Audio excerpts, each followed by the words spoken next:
Nah, di sini saya mau review beberapa perusahaan. Kan kondisi marketnya teman-teman kita udah lagi nggak enak ya. Jadi sebenarnya beli saham apapun mayoritas juga akan turun gitu. Nah, kondisinya saat ini IHSG, waduh, udah kurang enak lah ini teman-teman. Cuman menurut saya pribadi, em, di kondisi kayak gini tuh, kalau kita terlalu takut justru sangat amat nggak baik. Karena kita bisa jadi ngelewatin momentum rebound atau momentum di mana sebenarnya market tuh udah price in duluan gitu. Which is nanti kan kalau dari kondisi luar sekarang yang kita tunggu-tunggu kan kepastian terkait MSCI di bulan Juni nanti. Bisa jadi nanti di bulan Juni itu market udah price in duluan. Jadi itu market udah rebound kita baru FOMO gitu maksud saya. Karena semua yang turun kayak gini ini turunnya udah cukup dalam kan teman-teman. Itu turunnya udah cukup dalam udah berapa nih 25% udah cukup dalam lah karena turun di atas 20% itu actually udah dalam. Kalau di atas 30% biasanya udah crash gitu. Ini once rebound, kalau IHSG rebound 5%, yang betanya paling volatil kayak misalkan contohnya Konglo itu bisa jadi reboundnya udah 20%, 30%. Maksud saya di kondisi sekarang yang bisa kita lakukan apa supaya nggak terlalu takut. Kalaupun emang nanti indeksnya turun, kita punya bumper gitu. Bumper yang kita maksud tuh apa nanti kita bahas. Gitu. Nah, sekarang coba coba saya bahas beberapa laporan keuangan yang menurut saya bagus tapi belum tentu tidak menjamin apa yang menurut saya bagus tuh pasti akan naik. Yang pertama guys, ini gudang garam.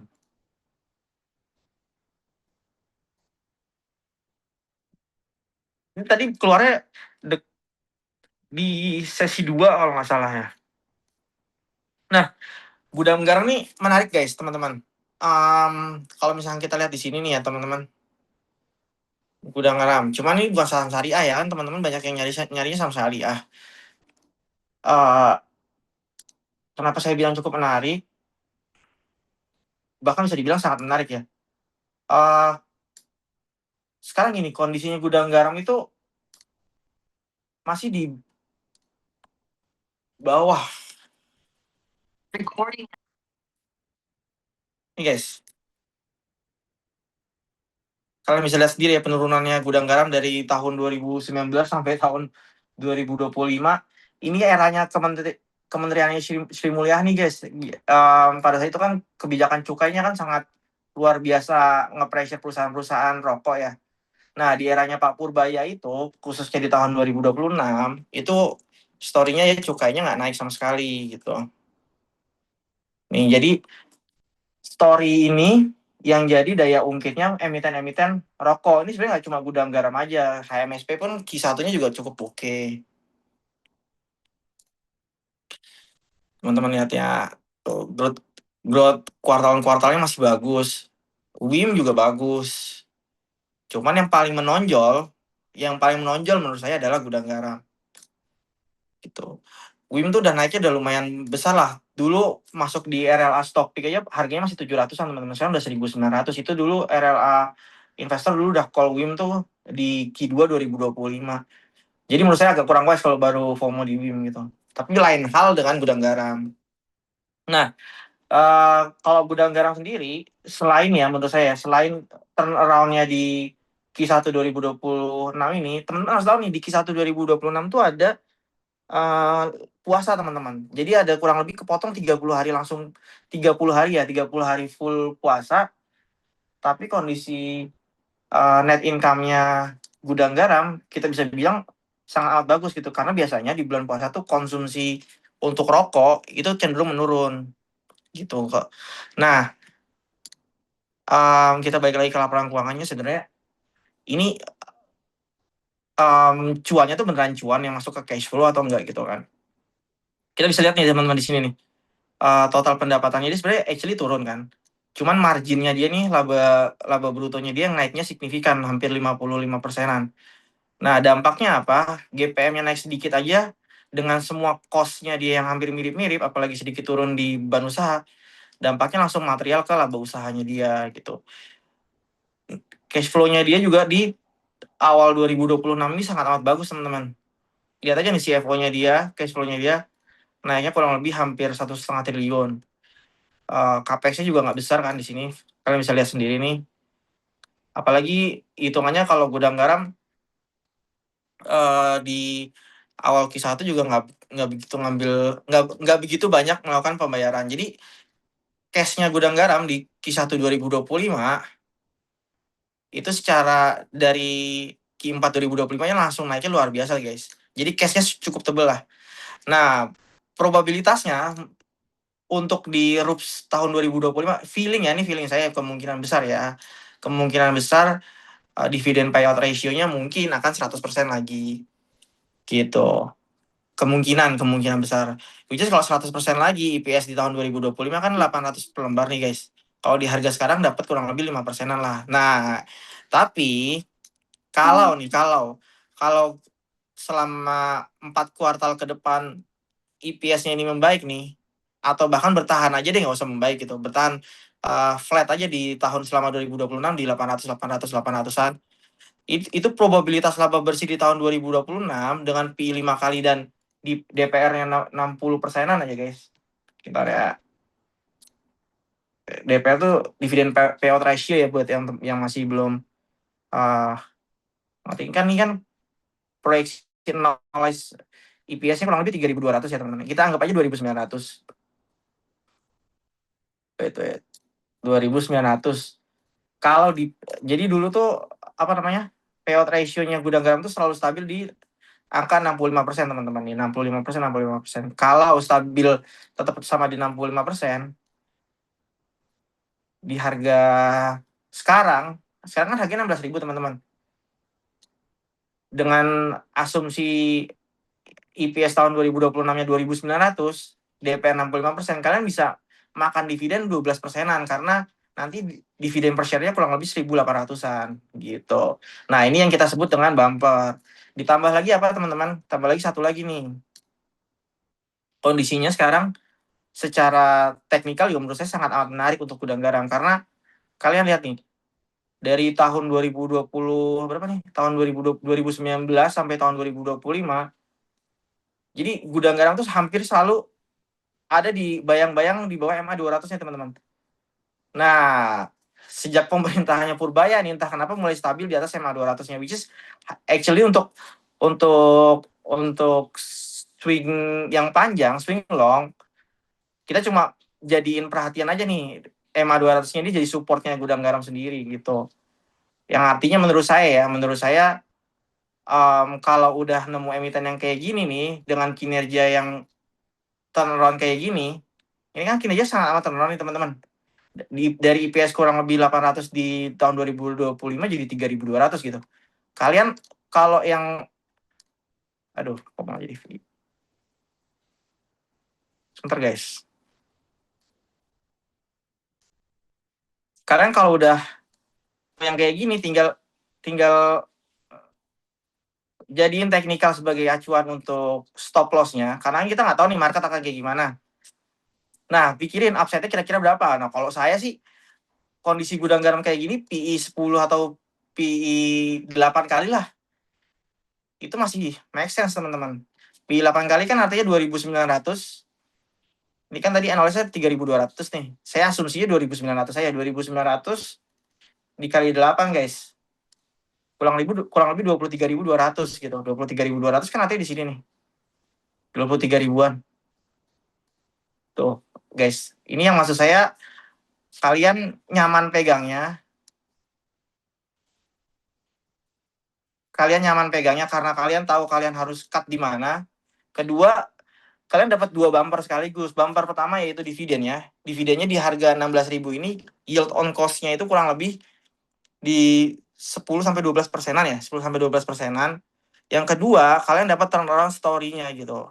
Karena turnaround story yang seperti ini tuh biasanya yang dicari sama big player yang mainnya investing lah. Fundamental investing tuh biasanya nyarinya yang kayak gini. Gitu. Dua hal ini menurut saya sih jadi bumpernya di gudang garam itu sendiri. Kita tinggal kontrol aja nanti kuartal on kuartalnya kira-kira gimana. Nah, ini untuk gudang garam ya, guys. Nah, story-nya itu bisa kelihatan langsung nih kan. Kalian bisa lihat ya, ini cukainya nggak naik. Ini kalau kalian lihat di HPP, HPP-nya tuh dropnya signifikan teman-teman cukai.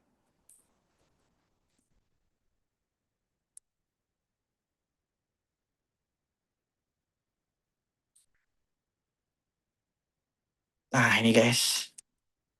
Tuh, dropnya cukup dalam ya, guys. Kita cukainya. Cuman alasan menurut saya nih ya, alasan paling make sense untuk gudang garam kenapa revenue-nya drop, itu sebenarnya nggak harus terlalu dipusingkan. Yang penting gimana caranya dia bisa naikin margin. Karena naikin margin gudang garam itu jauh lebih important dibandingin dia kejar revenue tapi marginnya setipis tisu gitu, teman-teman. Nah, ini emiten pertama, teman-teman. Mungkin nih acuan dari saya, kalaupun nanti masuk ke watchlist investor, pasti saya akan kasih tahu juga nilai TP dan stop loss-nya gitu. Yang kedua, nah ini baru kita call tadi ya, SRSN, guys. Nah, ini dia nih kenapa SRSN menarik. Sebenarnya saya udah ngeh SRSN menarik itu dari 2 atau 3 minggu yang lalu, teman-teman. Saya ngeliat Q4-nya SRSN, itu kok gede banget, luar biasa banget untuk sebuah emiten yang market cap-nya 420 miliar, tapi dia bisa generate revenue dalam satu kuartal 30 miliar tuh, wow, besar sekali gitu. Yang selalu jadi pertanyaan saya ketika saya nemuin emiten sekecil ini, teman-teman. Ini kan emiten kecil nih, di bawah 1 triliun, even di bawah 500 miliar gitu. Yang selalu jadi pertanyaan saya ketika nemu emiten murah tapi laba bersihnya sebesar ini dalam satu kuartal, saya fokusnya cuma di Q4 aja, teman-teman, nggak fokus dalam 1 tahun 2025. Apakah ini laba bersih jadi-jadian atau enggak gitu? Kalau laba bersih jadi-jadian harusnya jelek, karena itu cuma satu kuartal aja bisa terjadinya. Jadi artinya cuma one off aja, teman-teman. Itu biasanya dari pendapatan lain-lain. Kita buka dulu.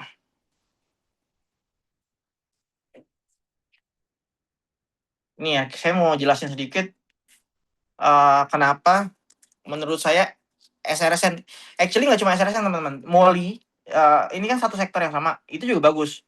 Cuman yang saya mau bahas SRSN dulu. Nanti saya habis ini bahas MOLI juga.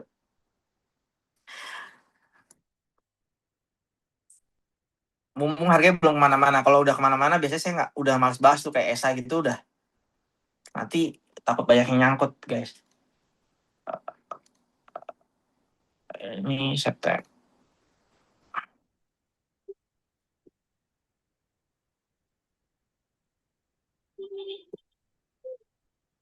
Nah, ini guys, uh, semoga kalian paham ya. Saya kalau ada yang nggak paham, bilang aja, teman-teman. Jadi gini, pertama kali saya nemuin SRSN, saya tuh masih nunggu-nunggu nih. Aduh, tunggu dulu deh Q1-nya, karena ketakutan saya tuh ini cuma perusahaan yang jago mainin otak-atik, mempercantik laporan keuangan aja gitu. Cuman ternyata di Q1-nya juga bagus. Sebenarnya udah kelihatan sih dari MOLI bagus, biasanya SRSN-nya ngikut gitu, karena satu sektor yang sama dengan cost structure yang mirip-mirip gitu. Nah, ketika saya ngeliat perusahaan kayak gini, saya ulangin lagi, teman-temannya. Yang saya selalu perhatikan adalah ini laba bersihnya tuh beneran laba bersih atau cuma laba bodong gitu. Laba bodong tuh dalam artian dia cuma mainin otak-atik satu account yang bisa bikin dalam satu kuartal itu naik gitu. Nah, kita lihat dulu nih di tahun 2025 kemarin, setelah dia ngeluarin laporan keuangan tahunannya, nih guys, penjualannya naik, teman-teman. Tapi ternyata yang saya langsung notice pertama kali di sini adalah dengan penjualan yang naik nggak sampai 10%, kok bisa nih laba kotornya naiknya kurang lebih sampai berapa itu, teman-teman? 312.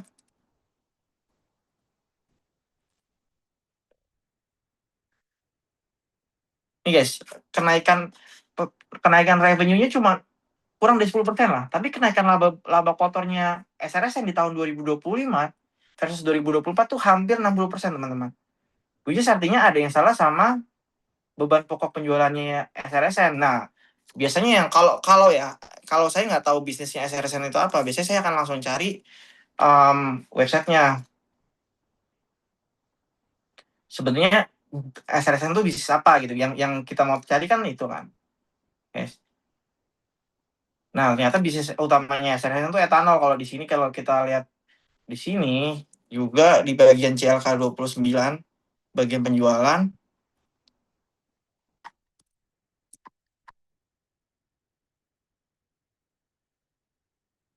pada teman-temannya. Ini saya jelasinnya akan agak cukup panjang. Jadi kalau misalnya kalian nggak paham,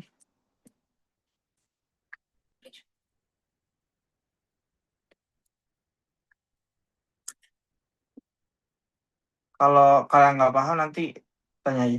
Nah, uh, ini teman-teman nih. Jadi jualan etanol. Nah, bahan bakunya nih sekarang pertanyaannya apa nih etanolnya ini bahan bakunya apa gitu. Jadi bahan bakunya SRSN itu ternyata kalau dari apa namanya Pubex yang udah saya baca itu adalah tetes tebu. Nah, saya jadi penasaran dong kenapa bisa HPP-nya SRSN di tahun 2025 itu dropnya signifikan gitu. Setelah saya cari-cari tetes tebu,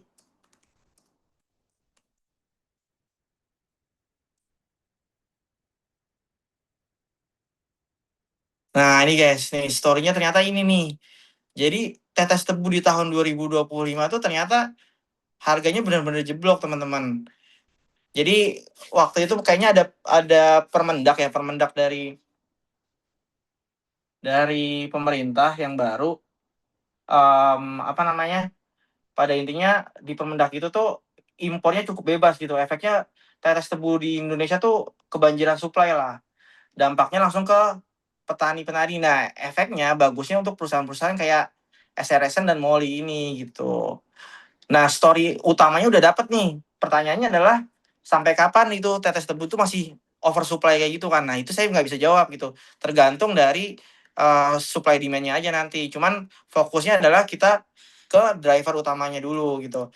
Nah, di sisi lain nih, setelah kita tahu drivernya itu, kalau saya langsung fokus nih dari keuangannya SRS yang sebagus itu benar-benar menghasilkan, teman-teman, dari keuangan SRS yang sebagus ini benar-benar menghasilkan cash flow atau enggak. Ini yang luar biasanya teman-teman ya. Jadi yang saya lihat di SRSN itu kalian lihat deh di sini deh. Ini real cash teman-teman. Real cash SRSN di tahun 2024 tuh sempat minus kan. Sempat negatif. Di tahun 2025 tuh surplusnya 255 miliar, which is ini sebenarnya jauh lebih tinggi dibandingin, aduh, ini agak bising ya teman-teman.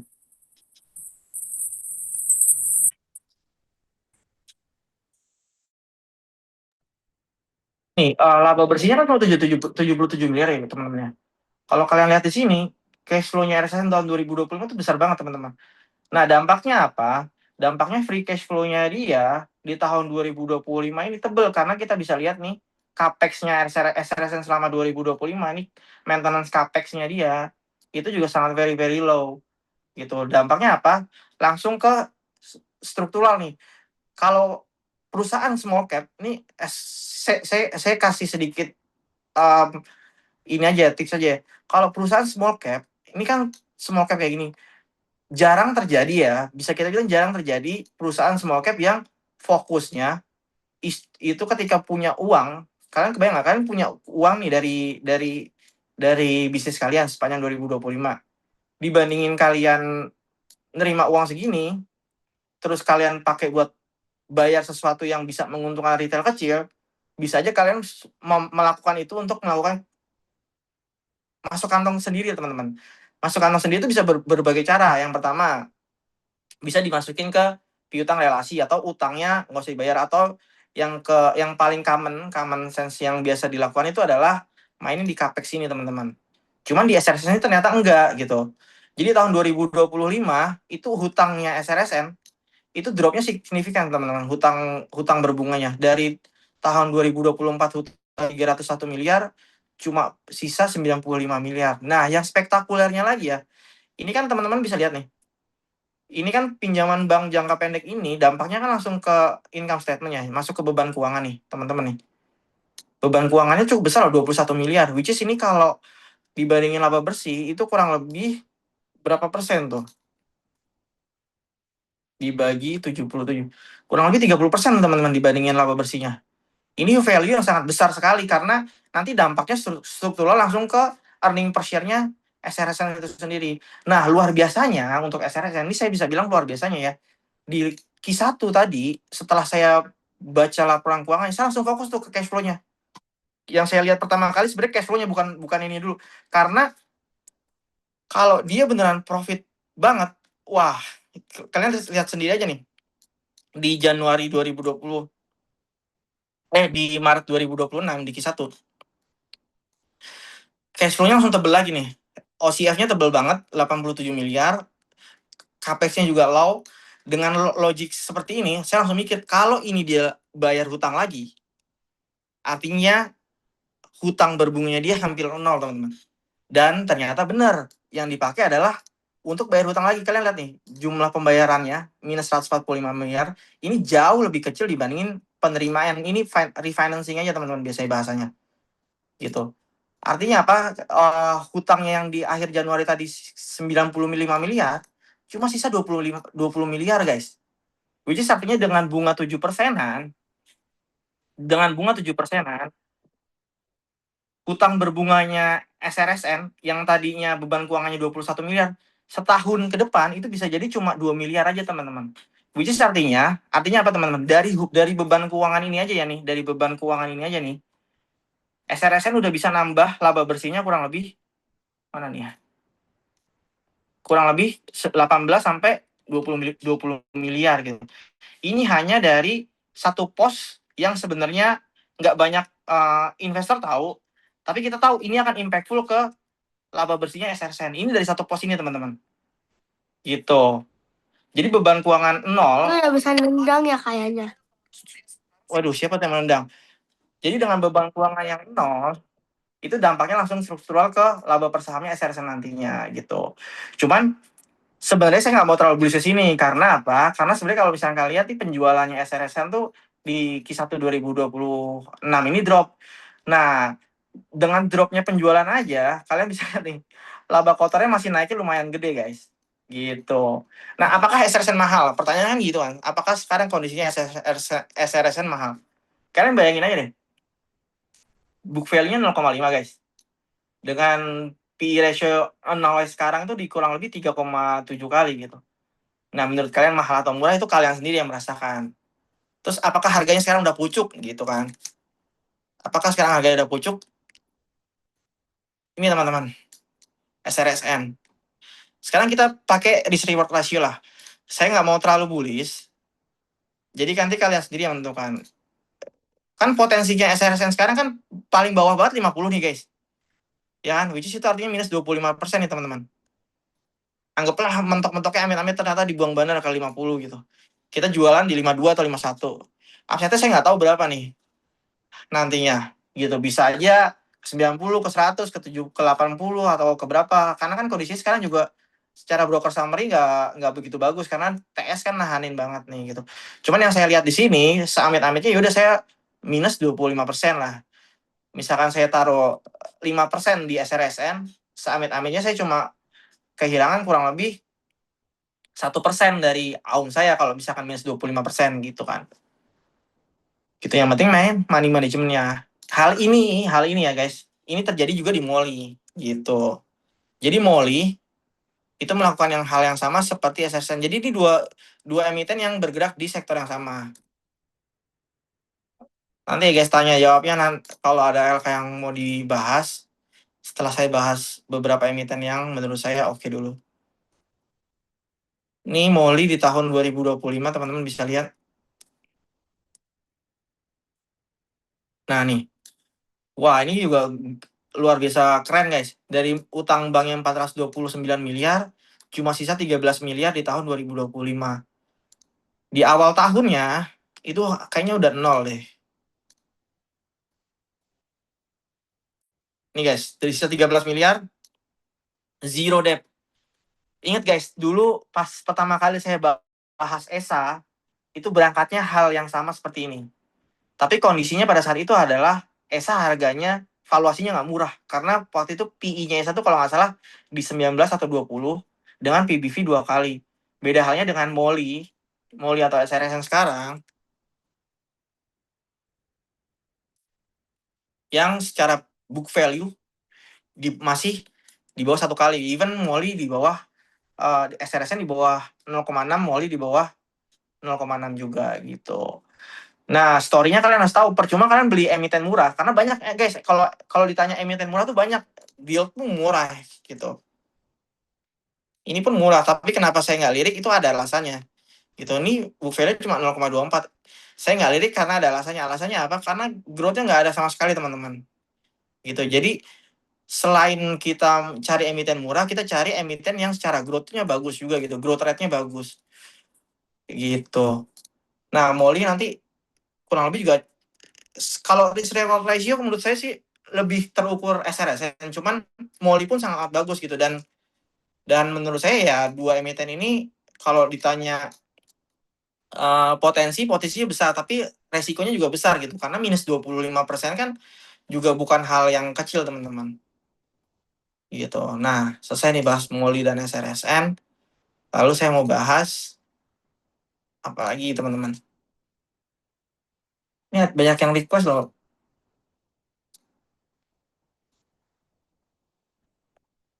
Bahas tadi, aduh lupa kan jadinya. Oh, ini nih. Pak, ADMR.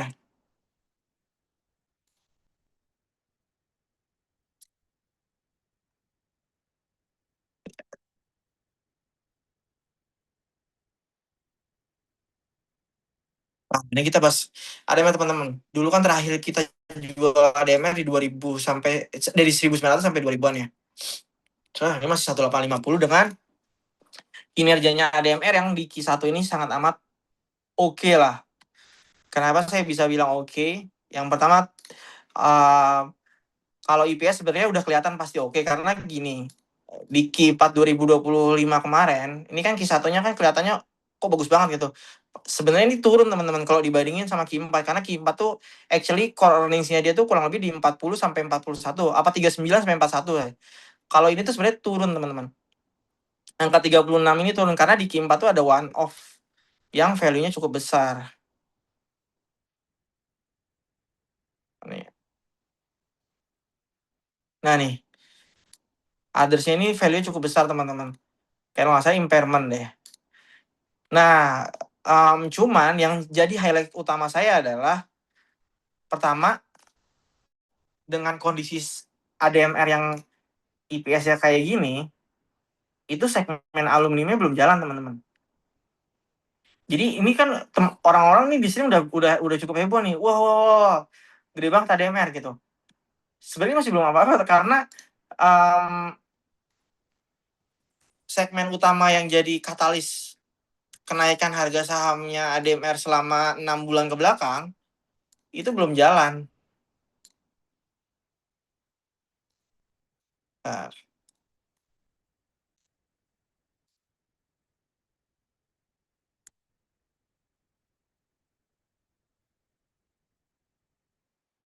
ini guys, tuh, segmen mining ini belum jalan. Nah, sekarang kalian bayangin aja kalau misalnya segmen mining ini mulai jalan kayaknya ya mulai jalan benar-benar full di Q3 2026 gitu. Dengan catatan paling penting adalah satu nih, kalau misalnya kita lihat ADMR di bagian persediaan, uang persenan. Nih guys, persediaan.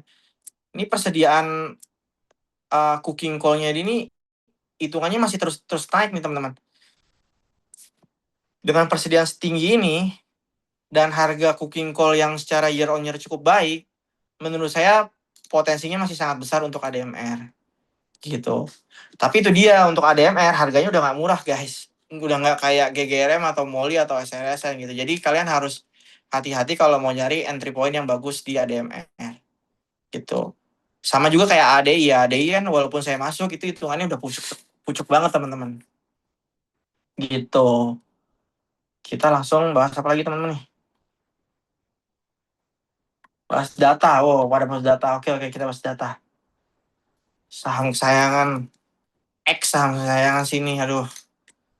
Jadi gini guys, untuk data saya tuh udah bilang juga nih ke beberapa orang, intinya data tuh saya cuma tinggal nunggu realisasi terhadap financing yang akan terjadi. Kondisinya disclaimer dulu nih, saat ini saya kondisinya lagi nggak megang data teman-teman. Tapi in the future kalau misalkan pun saya nantinya mau membeli data, pasti saya akan infokan. Tapi saat ini saya nggak megang dulu guys. Ntar.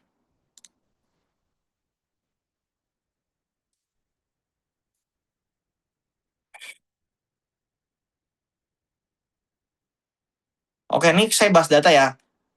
Apakah di mata saya bagus banget atau enggak? Saya coba berusaha netral. Jadi gini teman-teman, data itu kan dulu pertama kali saya beli data,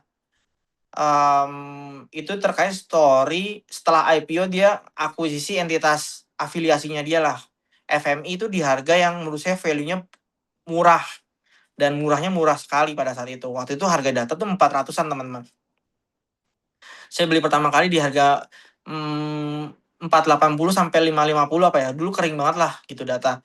Nah, setelah itu belum ada isu akuisisi Jarum dan segala macem. Akhirnya jual data kecepatan juga pada saat itu. Di akhir 2024 tuh jual data demi masuk SMRA.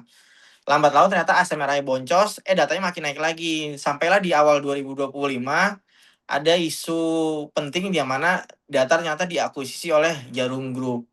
Nah, story-nya berubah tuh teman-teman dari yang awalnya data mengakuisisi FMI dengan value yang cukup murah. Dan dulu data saya cuma berani masuk dikit teman-teman, kurang dari 10% porto lah. Sampai akhirnya diakuisisi Jarum. Nah, setelah diakuisisi Jarum tuh secara framework dan apa ya, POV saya di data itu udah berubah signifikan, bukan cuma sekedar emiten yang kita bisa bilang akuisisi afiliasi dan murah gitu, tapi ini udah lebih luas lagi karena kan skopnya tuh Jarum Group atau E4T atau Tower ini salah satu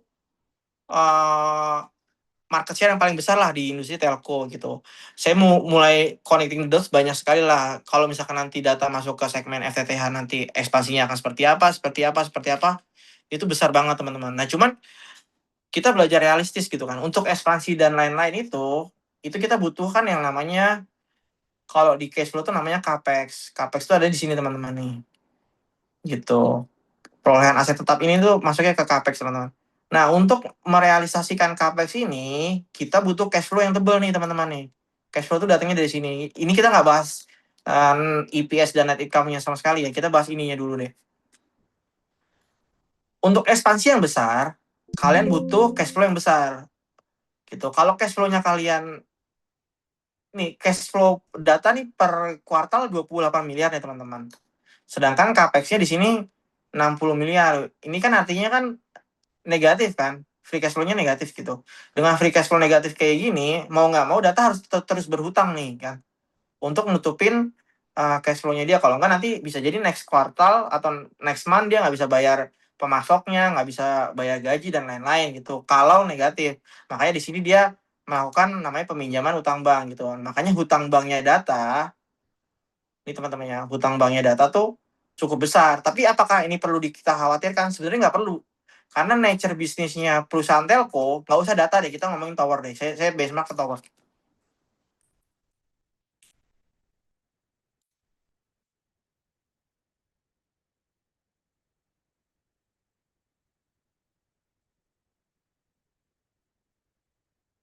Karena nature bisnisnya telco, dengan margin yang tebal, itu biasanya working capitalnya juga jelek guys. Working capital itu apa teman-teman? Working capital itu aset lancarnya ini, total aset lancarnya dia ini dikurangin dengan liabilitas jangka pendeknya gitu. Ini kalian lihat baik-baik nih, kas dan setara kasnya induknya data, kakeknya data lah ya, tower ini cuma 647 miliar guys.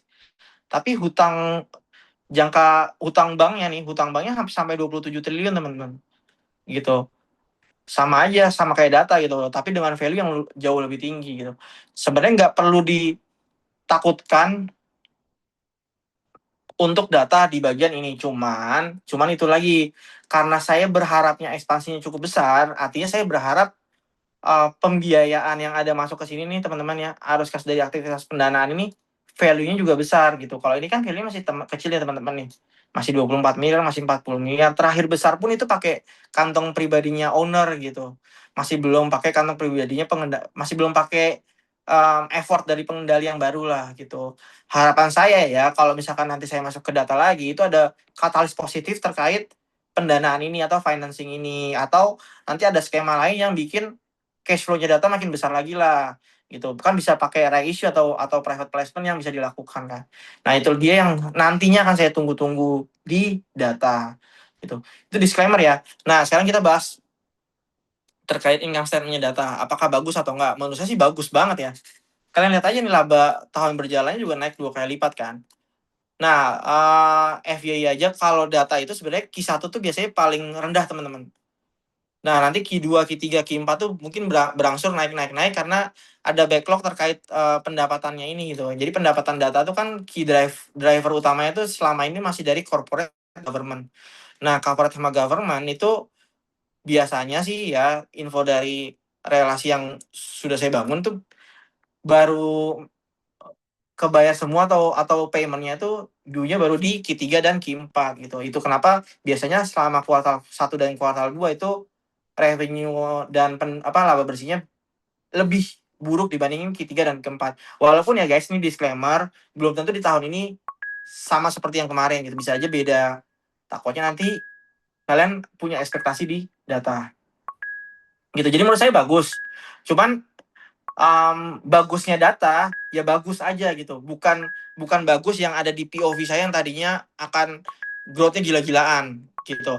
Nah, untuk mencapai growth gila-gilaan itu saya masih menanti nih, sampai detik ini saya masih menanti terrealisasinya financing yang mungkin terjadi. Kalau misalkan financingnya udah kejadian dan lain-lain, ya saya sih cukup yakin at the end pasti perusahaan kayak data yang marginnya setebal ini teman-teman lihat deh, marginnya data tuh tebel banget teman-teman. Ini di atas 75%. Untuk mempertahankan margin setebal ini, menurut saya good corporate governance juga harus bagus gitu. GCG juga harus bagus. Dengan margin setebal ini dan capex-nya nanti bisa luar biasa eksponensial, ya bukan hal yang mustahil lah untuk data super growth ke depannya. Cuman kapan itu terjadi kita nantiin bersama, karena saya juga nggak tahu kapan itu terjadi gitu. Kita tinggal nunggu aja realisasinya. Gitu teman-teman. Ada lagi guys? Uh, udah kita masuk ke tanya jawab kali ya, Fatih. Boleh, ayo yang mau tadi ada yang request SSI ya, Pak? Aduh, Paripan, apa? nanya SSI ya. buka Pak, nanya buka Paripan. Nanya buka. Soalnya barangnya kering sekarang. Oh gitu. Iya, makasih Pak. Oke oke oke. Ini buka ya. Saya belum buka sih sebenarnya kan. Kalau buka ya guys, jadi nggak.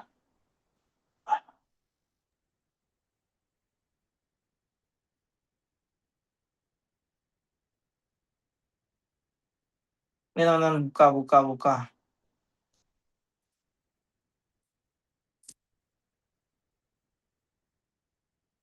Oh, pendapatnya double.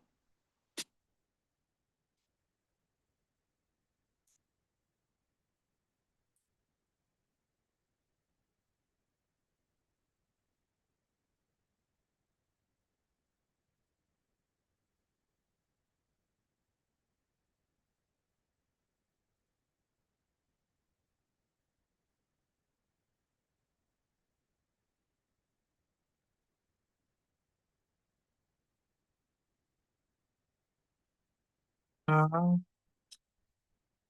Buka di Q1 sih kalau income statement biasa aja sini ya guys. Jadi dia rugi besar tuh menurut saya ini karena masalah pembukaan pencatatan aja. Jadi kan buka tuh dari cash yang stable ini nih, kan cashnya tebel banget ya teman-teman. Dia kan melakukan investasi di beberapa inilah apa namanya struktur investment lah gitu, bisa bisa kita bilang mungkin saham atau deposito dan lain-lain, tapi value-nya lagi turun di selama periode Q1 2025 gitu. Mungkin kalau saya sih fokusnya lebih ke cash flow-nya juga biasa banget sih. Saya nggak ada visi ya menurut saya ini biasa banget. Justru menurut saya salah satu yang bagus banget kalau dibanding buka ya Gotonya gitu. Karena Goto di tahun 2026 ini turnaround-nya bukan main teman-teman. Untuk emiten kayak Goto yang selama ini kita selalu ejek ruginya triliunan, untuk pertama kalinya di tahun 2026 cash flow yang bisa di-generate dalam satu kuartal guys, kurang bisa 1 triliun sendiri gitu. Kenaikan angka yang sebesar ini jika sustainable dan laba bersihnya ini sustainable, ini bukan nggak mungkin Goto nanti akan melakukan kuasi seperti Bumi gitu. Cuman yang ngedrive pertumbuhan Goto di tahun 2026 ini tuh yang paling besar tuh dari sini teman-teman nih. Jadi Goto kan ternyata cukup ekspansif melakukan ini ya pembiayaan pinjol gitu loh guys. Nah value pinjolnya itu ternyata gede banget untuk Goto itu sendiri. Ini mungkin salah satu yang paling menarik di Q1 juga sih Goto. Cuman harganya masih belum kemana-mana. Ada lagi nggak guys selain Goto? ASPR, Yuk, Pak. yang raise hand duluan. Ayo, ayo, Om Sadam. SSIA, Pak, SSIA.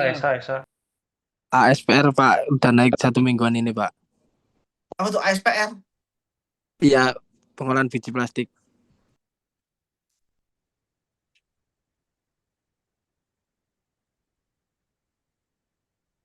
Ini kenapa teman-teman? Aduh, nggak menarik sih sebenarnya. Menurut saya ya, tapi kalau ini gini nih teman-teman, saya bilang nggak menarik itu dari yang saya lihat secara laporan keuangan, karena nggak menarik versi saya itu bukan berarti nggak menarik harga sahamnya, bisa jadi harga sahamnya terbang tinggi ke angkasa, saya nggak tahu gitu. Cuma menurut saya nih kurang menarik untuk dibahas. Biasa aja teman-teman. Revenue juga cenderung flat nih Pak, Bapak lihat deh. Jadi belum ada yang spesial lah untuk ASPR. ESA, jadi ESA gini guys, alasan saya nggak mau bahas ESA itu, ESA bagus. Cuman kita udah punya dari bawah teman-teman. Nih ya, untuk yang teman-teman yang masih pegang ESA, kuncinya cuma satu teman-teman, harga oil dan harga amonia. Karena dua itu jadi driver pentingnya ESA untuk kedepannya gitu. Story-nya tuh bukan yang kuartal saat ini jelek, terus kita harus jual, terus next kuartal gimana gitu. Walaupun sebenarnya kalau misalnya ada yang lebih menarik ya kenapa nggak jual aja gitu. Karena kan by logic kan kita masuk ESA dari 600-an, kalau di harga sekarang aja udah untung 35% ke atas gitu kan. Cuma gini deh, untuk di ESA. Bentar.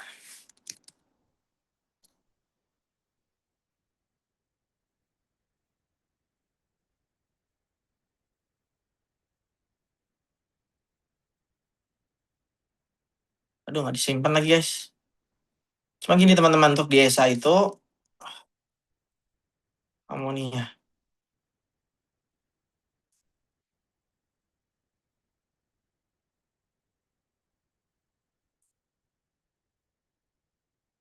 Nah ini teman-teman. Jadi untuk di ESA itu amonianya di Q1 tuh udah bagus banget. Menurut saya udah bagus banget. Emang udah harusnya sebagus ini gitu. Cuman yang jadi problem di Q1 ini menurut saya adalah tiba-tiba entah kenapa secara margin, gross profit marginnya ESA di tahun 2026 Q1 ini itu nggak sesuai ekspektasi saya gitu. Tadinya ekspektasi saya margin di Q1 2026 nih teman-teman.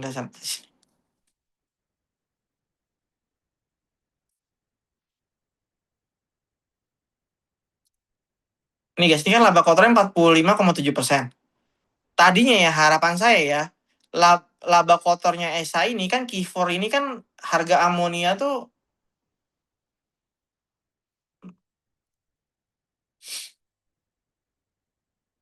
nih guys.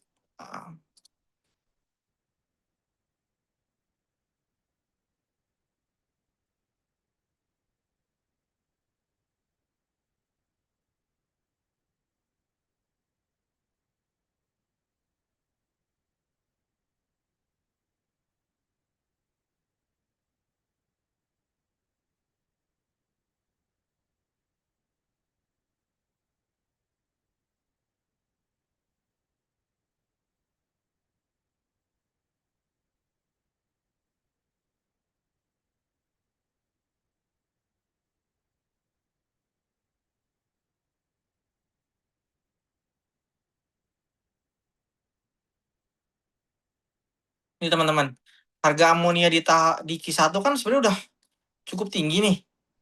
Bahkan secara rata-rata harusnya lebih tinggi dibandingkan Q4 kan. Q4 kan mungkin secara rata-rata, nah ini dia nih, secara rata-rata mungkin di angka 430-an lah ya. Nah dari manajemen udah ngasih tahu kan ternyata di Q1 tuh ada kenaikan ASP yang cukup lumayan gitu. Tadinya saya berharap laba kotor ESA di tahun Q1 2026 ini tembus 50% lebih lah. Ini kan harapan, yang namanya harapan. Kayak di tahun 2022, bahkan 2020 48%-an nih teman-teman. Cuman ternyata masih flat aja gitu di 45%-an. Tapi actually masih bagus banget itu untuk ESA yang masih baru memulai ya. Bahkan ASP-nya masih di 450, 480 atau 500-an gitu. IPS udah sebesar ini gitu. Nanti tinggal nunggu aja nih realisasi di Q2-nya kan, karena kan persediaannya masih cukup oke tuh. Walaupun ada maintenance ya. Tinggal nunggu aja nanti di Q2-nya, karena Q2-nya kita lihat nih bisa speknya gila-gilaan kan.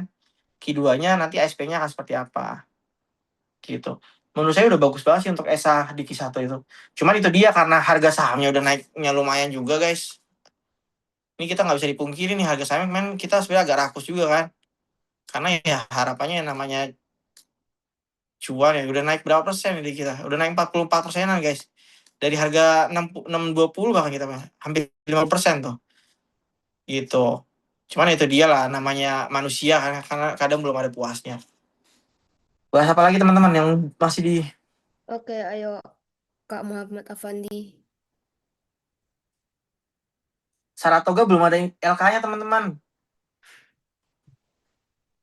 Nih Saratoga tuh audit ternyata, jadi harus nunggu 2 bulanan lagi, jangan 1,5 bulan lah mungkin.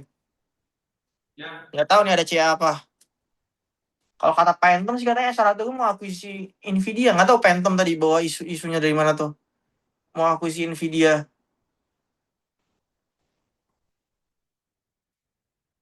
Tipu-tipu sih itu teman-teman. Ada lagi nggak?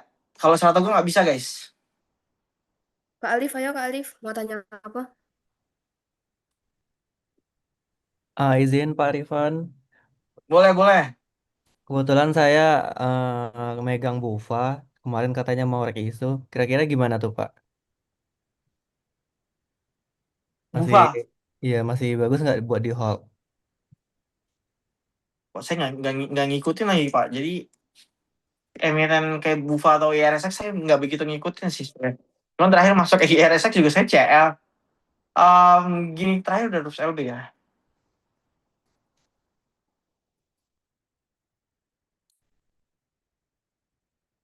Ini udah disetujui. Nah.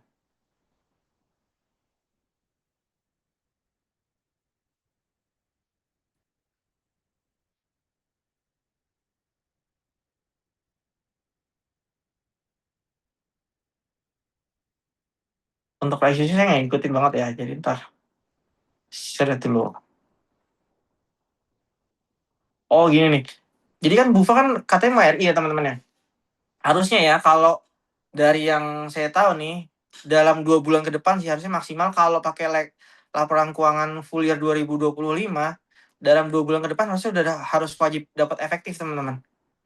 Artinya sih harusnya ya kalau lancar paling lambat di akhir Juni semuanya udah ketahuan kapan cum date-nya. Itu paling lambat akhir Juni. Kalau sampai akhir Juni belum ketahuan prospektus finalnya, itu artinya harusnya Bufa melakukan audit lagi nanti.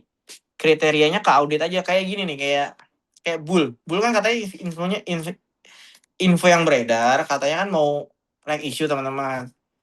Nah, bisa dibuktikan nih dari sini nih, dari kuartal 1-nya yang diaudit nih. Ini agak aneh nih, soalnya kenapa aneh? Jadi kuartal 1 atau kuartal 3 kalau diaudit tuh buang-buang uangnya cukup besar teman-teman. Karena apa? Karena dan bukan masalah uangnya sih, effortnya juga besar. Karena abis laporan keuangan full year 2025-nya diaudit, itu kan nggak jauh beda nih jaraknya sama Q1. Kalau Q1 diaudit biasanya akan ada sesuatu beneran, justru. Karena abis diaudit masa diaudit lagi buat apa gitu kan. Logiknya ke sana teman-teman. Nah kalau Bufa harusnya karena nggak ada info Q1-nya akan diaudit, ya kemungkinan besar paling lambat Juni harusnya udah keluar efektifnya. Gitu aja Pak. Kalau main CA-CA-an harusnya lebih main ke time frame sama model kuat-kuat nahan dan tahu sih kapan harus kira-kira exitnya dan kapan harus sampai kapan sampai kapan ngeholdnya gitu. Nah, kalau dibanding Bufa, saya justru lebih percaya Bull akan ada sesuatu nanti maksimal. Gini teman-teman, ini kan Bull nyampein nih, Q1-nya akan diaudit. Nah, maksimal dia corporate action itu 6 bulan setelah laporan keuangannya diaudit. Which is artinya apa? 6 bulan setelah bulan akhir Maret 2026 itu yaitu bulan September 2026. Nanti deadline-nya Bull corporate action itu kita udah bisa tahu nih. Paling lambatnya, selambat-lambatnya ya September 2026. Time frame-nya udah ketahuan lah. Gitu. Kita cuma main ke time frame aja. Disclaimer, Betul. saya nggak punya Bull dan saya nggak ada intensi untuk beli teman-teman. Itu cuma share informasi aja. Ada lagi ya guys? Baik, terima kasih Pak Rifan. Bang Bulganon, ayo. Pak nanya brand Pak, LK-nya bertumbuh tapi teknikalnya lagi di bottom Pak. Gimana tuh Pak? Brand. Ini dibuang Pak. Aduh. Ini saya juga nggak mau komen nih guys. Kalau yang saham-saham begini. Sahamnya udah kemahalan teman-teman. Saya carinya yang murah-murah aja soalnya. Itu kayak disclaimer guys, saya bukan berarti saya bilang jelek dan cuman saya kayaknya lagi carinya saham-saham yang secara P ratio-nya murah, PBV-nya murah, carinya saham-saham yang aman aja lah. Kalaupun P ratio-nya mahal, dividennya kayak at least tebel gitu. Apalagi teman-teman, Nobu bagus banget. Yang bilang Nobu bagus, SSI juga bagus. Tapi saya belum buka sih SSI. Kita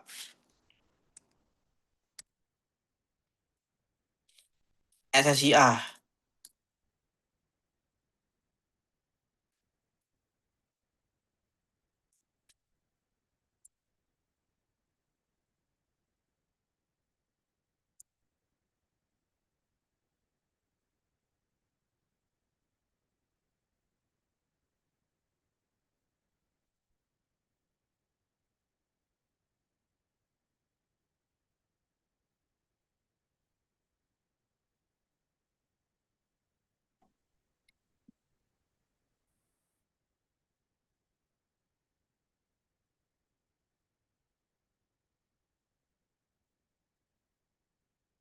Oh, jadi SSIA bagus banget di Q1 ini kayaknya banyak handover dari ini loh guys, tanah industrinya dia yang baru itu.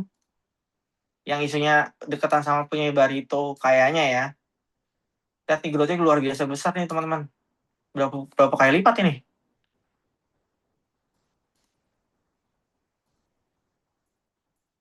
Tapi nih kalau kayak gini guys, biasanya nggak sustain ya. 5 kali lipat biasanya nggak sustain, biasanya ya yang saya tahu biasanya nggak sustain. Jadi laba bersih yang bagus di kuartal ini bisa jadi nggak terulang di kuartal depan karena biasanya penjualan tanah industri jauh lebih susah nyari kliennya dibandingin penjualan perumahan yang targetnya udah jelas gitu. Jadi Q1-nya SSI bagus, tapi menurut saya growth-nya itu bukan dari sesuatu yang sifatnya sustainable gitu. Kalau jasa konstruksi ini which is neraca kan cukup sustainable karena udah bisa diikutin kan kontraknya dari kuartal ke kuartal naik atau enggak, turun atau enggak gitu. Bumi gimana Pak Ivan? Bumi ini teman-teman, Bumi, AADI dan Indi sama PTBA itu menurut saya paling bagus di call saat ini. 4 ini tuh paling bagus di call saat ini. Tapi dari 4 ini kita harus pilih dong mana yang beneran bagus dan mana yang menurut saya bagus tapi udah mahal banget gitu. Alasan pertama kenapa Bumi, AADI dan PTBA sama Indi itu bagus karena RKAB-nya udah dapat kepastian nggak kena cut teman-teman. Produksinya nggak kena cut, harga batu baranya bagus. Harga batu bara bagus. Ini sekarang saya mau bahas ADI dikit deh kan teman-teman pada bilang aduh kok turun dan lain segala macamnya. Ini kan harga Newcastle Coal Index bagus juga nih. Terus saya juga udah sempat nge-share acuannya ke sini teman-teman. Nah, ini ICI nih teman-teman. ICI-nya wah, ini ASP-nya udah naik berapa nih dari tahun lalu di 70-an, sekarang udah 90-an. Itu udah naik. Aduh.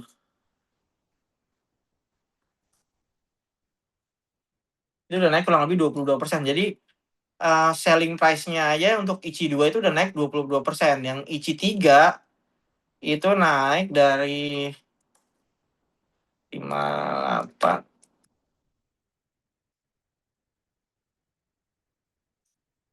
Yang ICI 3 udah naik 34%. Nah, ICI 3 ini ADI, terus Bumi lewat Arutmin kalau nggak salah ya. Apa KPC-nya.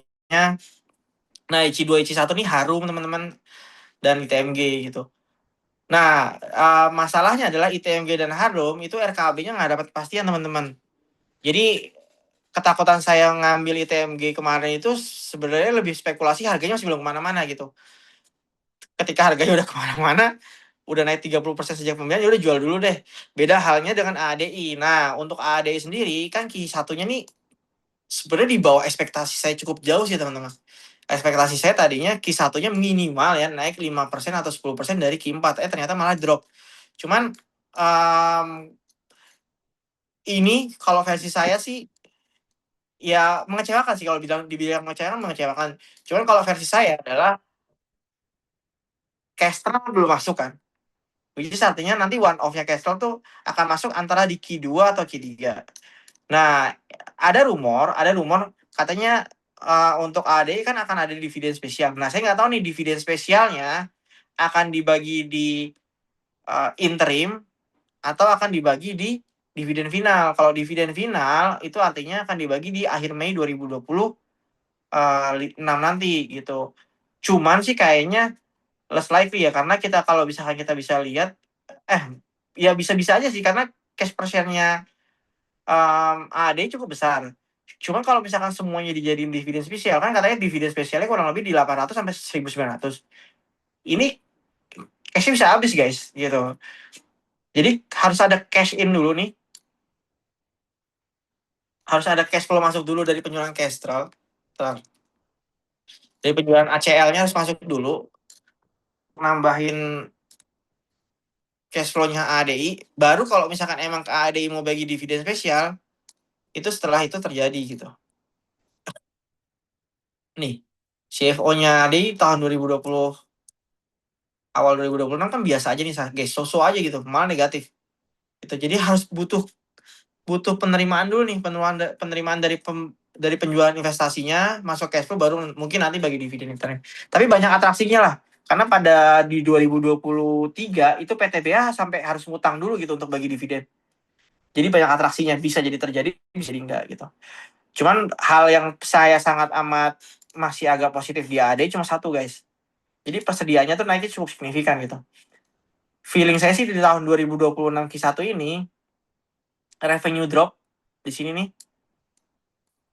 Ini karena sales volume-nya turunnya signifikan dibandingin Q4 2026. Q4 2025. Gitu. BDMN gimana Pak Ivan? BDMN itu rumor merger, guys, yang bikin naik. Itu bukan karena LK-nya. Walaupun LK-nya bagus, tapi menurut saya udah kemahalan. Ayo, kita mulai sesi tanya jawab. Fatih, Ayo, Kak Ilham. yang mau nanya, guys, ngomong.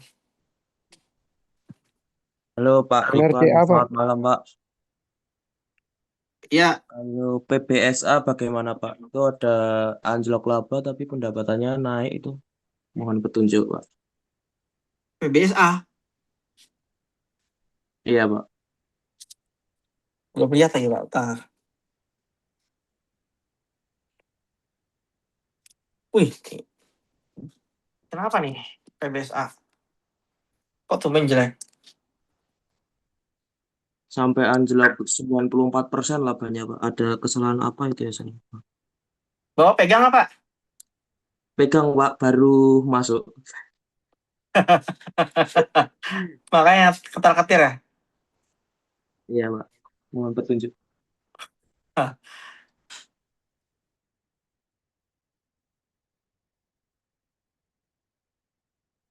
Oh, ini Pak, ini cuma di atas kertas aja. Jadi kan PBSA punya investasi tuh di saham ya, kalau nggak salah ya. Kalau nggak salah Bumi ya, PBSA tuh ya. Bentar. Ini bagus sih, cuman karena jadi PBSA kan investasi di saham, Pak. Saham kan kalau perhitungan naik turun itu kalau dia diakuin jadi pendapatan, ketika turun nanti dia melakukan kerugian, ketika naik nanti dia mendapatkan keuntungan gitu. Konteksnya di PBSA di Q1 itu seperti ini. Gitu. Jadi harusnya nggak usah panik ya, karena secara bisnis kan, kalau bisnis kan fokusnya ke top line ini nih, Pak. Top line tuh di sini nih. Pendapatan, HPP dan laba bruto. Ini tuh top line utama sebuah bisnis berjalan gitu. Jadi operating income-nya dari sini lah gitu.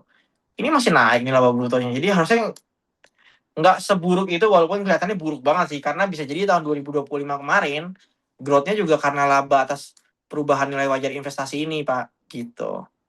Jadi concern-nya PBSA tuh di sini guys, tapi ini nggak ngefek sama sekali ke cash flow, ini cuma apa namanya? Cuma bagian dari investasinya dia aja gitu.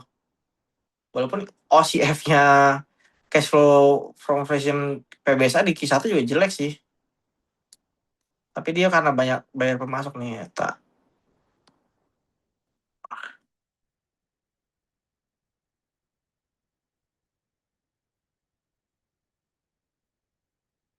Oh ya, piutangnya dia naik gede sih. Harusnya nggak usah begitu panik, Pak, untuk PBSA. Karena bisa jadi kalau misalkan nanti nilai wajar investasinya naik, ya ini akan tiba-tiba malah jadi balik jadi untung gitu. Ini kayak Saratoga aja, kadang nanti naik, kadang turun. Bapak tinggal lihat aja variabelnya apa aja yang harus dilihat nih. Variabelnya tuh dia investasinya ke saham apa aja gitu. Kalau di sini kelihatan nih.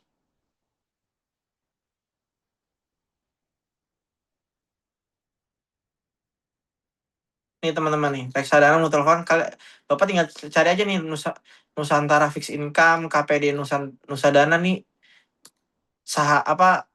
investasinya ke variabel apa aja gitu. Yang paling dalam sih ini nih, Nusadana Fixed Income ini kan kenapa? Sama KPD Nusadana, ini KPD ini nggak ada ininya kayaknya ya. Pengelolaan pribadi nih. Gitu, Pak. Ya, makasih Pak. Ya, Oke, ayo Kak Chandra next. Malam Pak Rifan, mau tolong bahas atap. bahas apa? Atap. Atap ya, terima kasih. Siap-siap, Pak. Atap. Ini story-nya diakuisisi sama Pak Budi kan, teman-teman. Itu nih untuk saya nih, untuk di atap. Kalian harus tahu dulu nih story-nya dulu gitu.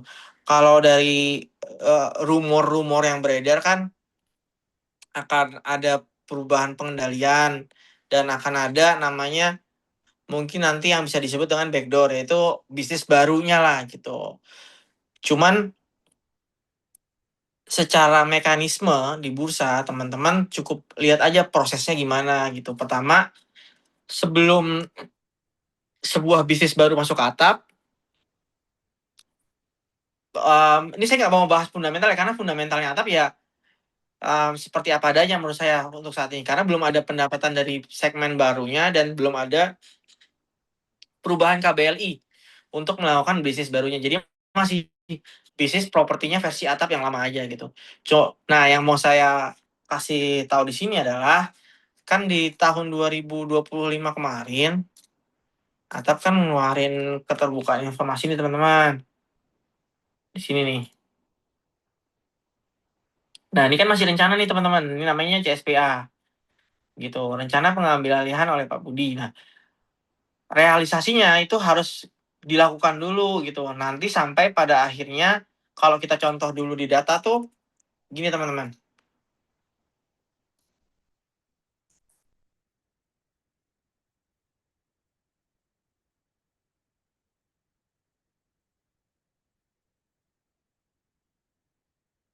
Ini kan CSPA-nya nih dari I-Forte tanggal 20 Januari. Nah, ini mirip seperti yang tadi di atap tuh teman-teman di November kemarin.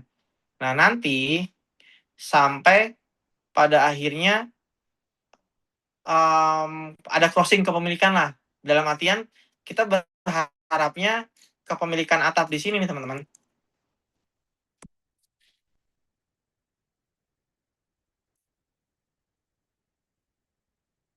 Kepemilikan atap di sini kan masih PT Trimitra Pawaran nih Pak.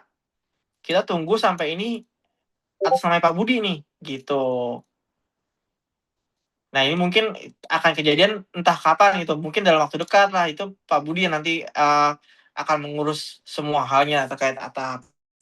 Gitu. Nah untuk atap sendiri, story-nya akan menjadi turnaround ketika nanti udah ada rencana perubahan KBLI. Kalau misalnya kita lihat saham-saham yang backdoor itu kayak misalkan PEK teman-teman. Kan dulu PEK perusahaan packaging kan, untuk tiba-tiba dia membuka revenue apa namanya? Revenue dari nikel atau tambangnya dia harus melakukan penambahan KBLI dulu gitu, atau enggak anggaran dasarnya diubah dulu gitu. Nah itu nanti juga jadi katalis tambahan di PAK kalau nantinya akan kejadian gitu. Semoga akan terjadi dalam waktu dekat. Jadi cukup Bapak perhatikan aja lah hal-hal yang pentingnya di atap ini gitu. Nanti panggilan RUPS LB atau panggilan persetujuan pemegang saham itu juga jadi katalis positif di atap lah. Gitu. Kalau untuk laporan keuangan, karena menurut saya ini masih bisnis atap yang lama, harusnya masih belum banyak signifikan yang berubah gitu. Tapi beberapa driver pentingnya mungkin bisa diperhatikan kayak tadi tuh, misalkan contohnya panggilan RUPS LB atau perubahan KBLI, terus nanti tiba-tiba crossing ke pengendalian gitu. Itu aja Pak ya. Oke, next. Makasih. Siap, sama-sama Pak. Ovi. Ayo Kak. Malam Pak Rifan. Mau tanya tadi Pak, untuk Nobu gimana ya Pak? Tadi belum jadi dibahas sepertinya. Nobu bagus banget Pak. Iya, makanya itu ATH itu Pak. Iya ya, Nobu bagus banget. Jadi salah satu perbankan yang under value deh kayaknya. Hitungannya growth-nya. Tapi gini ya, untuk Nobu itu growth driver-nya dia dari tahun lalu itu justru bukan dari kreditnya gitu. Yang saya notice di Nobu itu dari bisnis QRIS-nya dia, teman-teman. Nih lihat deh. Jadi kenaikan dari provisi dan komisi selain dari kredit ini besar banget teman-teman ke bottom line-nya Nobu. Gitu. Intinya kalau selama masyarakat Indonesia makin banyak yang pakai HP dan makin banyak yang pakai transaksi QRIS, dan ketika QRIS yang dipakainya itu punya entitasnya Nobu makin cuan Pak gitu. Sebenarnya ini hubungan eksponensial yang similar lah. Ketika nanti transaksi QRIS-nya makin memperbesar kan, Nobu punya tenan tuh, tenan-tenannya kan contohnya mungkin OVO dan lain-lain gitu. Layanan banking.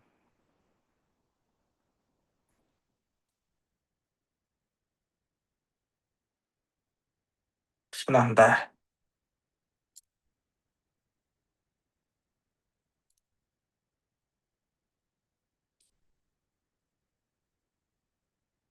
Nah, ini nih.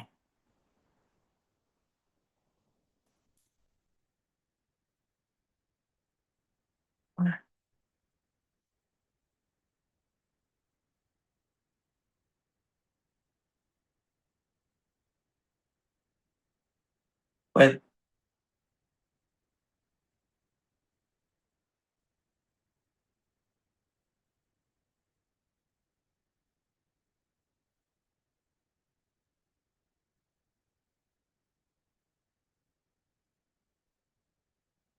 Kok malah?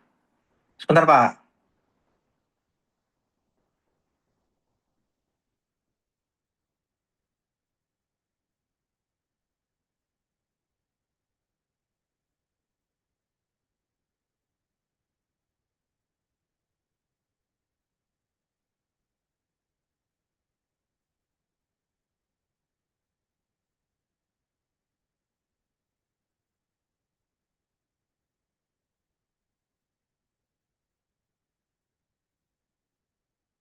Nah, ini nih. Poinnya kan ke sini nih, Pak. Bisnis segmen lainnya Nobu ini dari merchant QRIS-nya ini makin besar transaksi QRIS dan harusnya per detik ini sih jumlahnya makin, frekuensi transaksinya makin tinggi lagi ya Pak ya. Makin tinggi makin bagus aja intinya. Gitu. Dengan kondisi growth yang signifikan itu untuk perbankan sekecil Nobu ya efeknya sangat amat eksponensial gitu. Jadi menurut saya sih di harga sekarang downside-nya udah hampir minim banget ya. Cuma itu dia kan, perbankan sekarang lagi kena hajar nih Pak sektornya gitu. Nah, cuman yang biasanya kena hajar tuh yang foreign-nya besar. Kalau di Nobu kan saya nggak tahu nih apakah foreign-nya sebesar kayak BBCA atau BBRI atau enggak. Cuman kalau misalkan kalian mau entry di Nobu, kan fokus aja nih udah ke downside-nya lah. Upside-nya nanti tinggal pasang sendiri kan gitu. Downside-nya misalkan di bawah 488 kalian cut loss itu, kalau misalkan di bawah 488 kalian cut loss, kalian masuk di harga sekarang, itu kalian cut loss kurang lebih 7% nih. Nah, upside-nya berapa? Misalkan break all time high karena ngikutin laba bersihnya yang naik, bisa untung 50%-an. Ini artinya menurut saya risk reward ratio-nya di sini tuh cukup tinggi gitu. Kalau beli saham-saham tuh menurut saya yang paling enak tuh kayak gini guys. Kita tahu kapan harus out-nya dan out-nya tuh ternyata nggak jauh. Dan kalau misalkan cari target upside itu tinggi banget gitu. Kurang lebih gitu Pak. Oke. Berarti layak Next. average down ya Pak Arifan. Hmm. Kebetulan masih punya yang dulu. Menurut saya layak Pak. Tapi itu dia Pak. Perbankan lagi kena hajar kan Pak ya. Iya sih.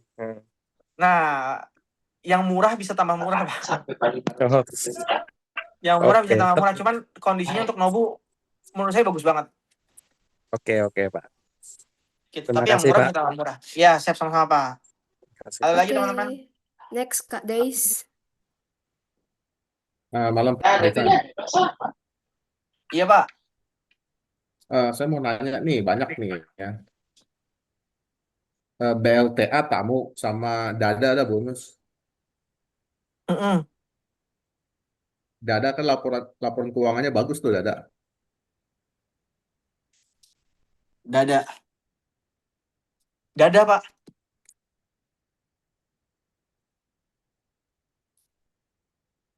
BLTA tamu, Dada buat tambahan aja. Oh. Kalau BLTA Pak, Ya. sebenarnya saya Iseng.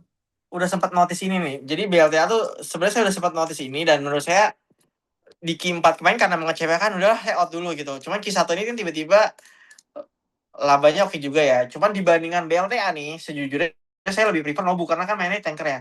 Karena itu dia, lihat deh, untuk emiten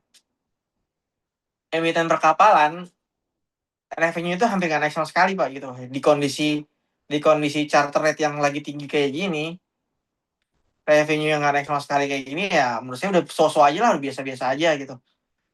Karena kelihatan kan nantinya banyak charter rate-nya dia justru rate-nya dia yang justru yang pakai kontrak jangka panjang dibandingin yang pakai spot rate gitu. Nah, kalau bull itu setahu saya beda case-nya sama BLTA atau Soci lah gitu. Jadi kalau BLTA, kalau misalkan kita mau main BLTA, menurut saya lebih main bukan ke fundamental tapi main ke FCA play-nya. Karena kan sekarang harga BLTA kurang lebih di 41 ya, 4142 ya. Nah, teman-teman kalau yang mau main BLTA untuk kejar FCA di bulan Mei udah pasti nggak keburu nih. Kecuali ini 4 hari ke depan, seminggu ke depan arah-arah terus. Kali kalaupun arah terus kan mentok di 60-an, sedangkan secara rata-rata di apa namanya? Di bulan Februari sampai Mei itu masih di bawah 45, itu agak berat sih. Harus segera ke 100 dulu supaya average-nya sampai di batas minimumnya bursa yaitu di 50. Jadi menurut saya best buy ya, justru best buy-nya BLTA adalah dekat-dekat 50 tapi setelah bulan Mei. Gitu. Apalagi Pak? Kalau tamu Pak? Tamu nih ekuitas negatif nggak sih Pak? Saya nggak tahu deh. FCA nggak tamu itu? Tamu FCA kan? Apa bukan? Iya, FCL Pak. Oh, belum nyampein LK. Kenapa nih? Ini tamu kayak BLTA juga sih Pak kalau saya. Main FCA play aja Pak. gitu. Tapi saya nggak tahu ada story apa di sini ya, jadi nggak bisa komen banyak karena biasa aja. Dada apalagi Pak? Waduh, nggak dulu deh untuk dibahas. Emit, Oke, oke, Pak.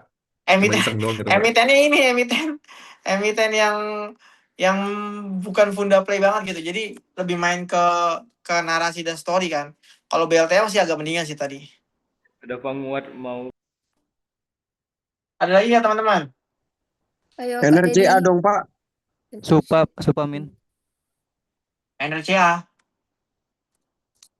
Jujur guys, kalau dibanding NRCA saya lebih mendingin total. Tapi ya udah kita bahas NRCA. Karena kan kalau NRCA kan lebih volatil ya.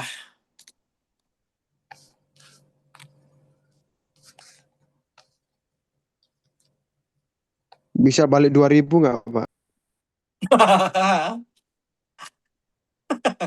Nggak tahu Pak kalau itu. Kalau itu saya nggak bisa jawab ya. Ntar.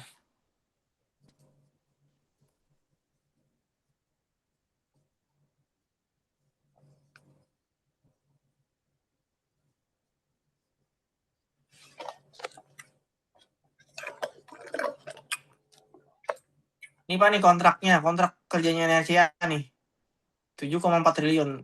Bapak tinggal lihat aja nih, kira-kira kontrak kerjanya dibanding kuartal lalu naik atau turun gitu dibanding Desember.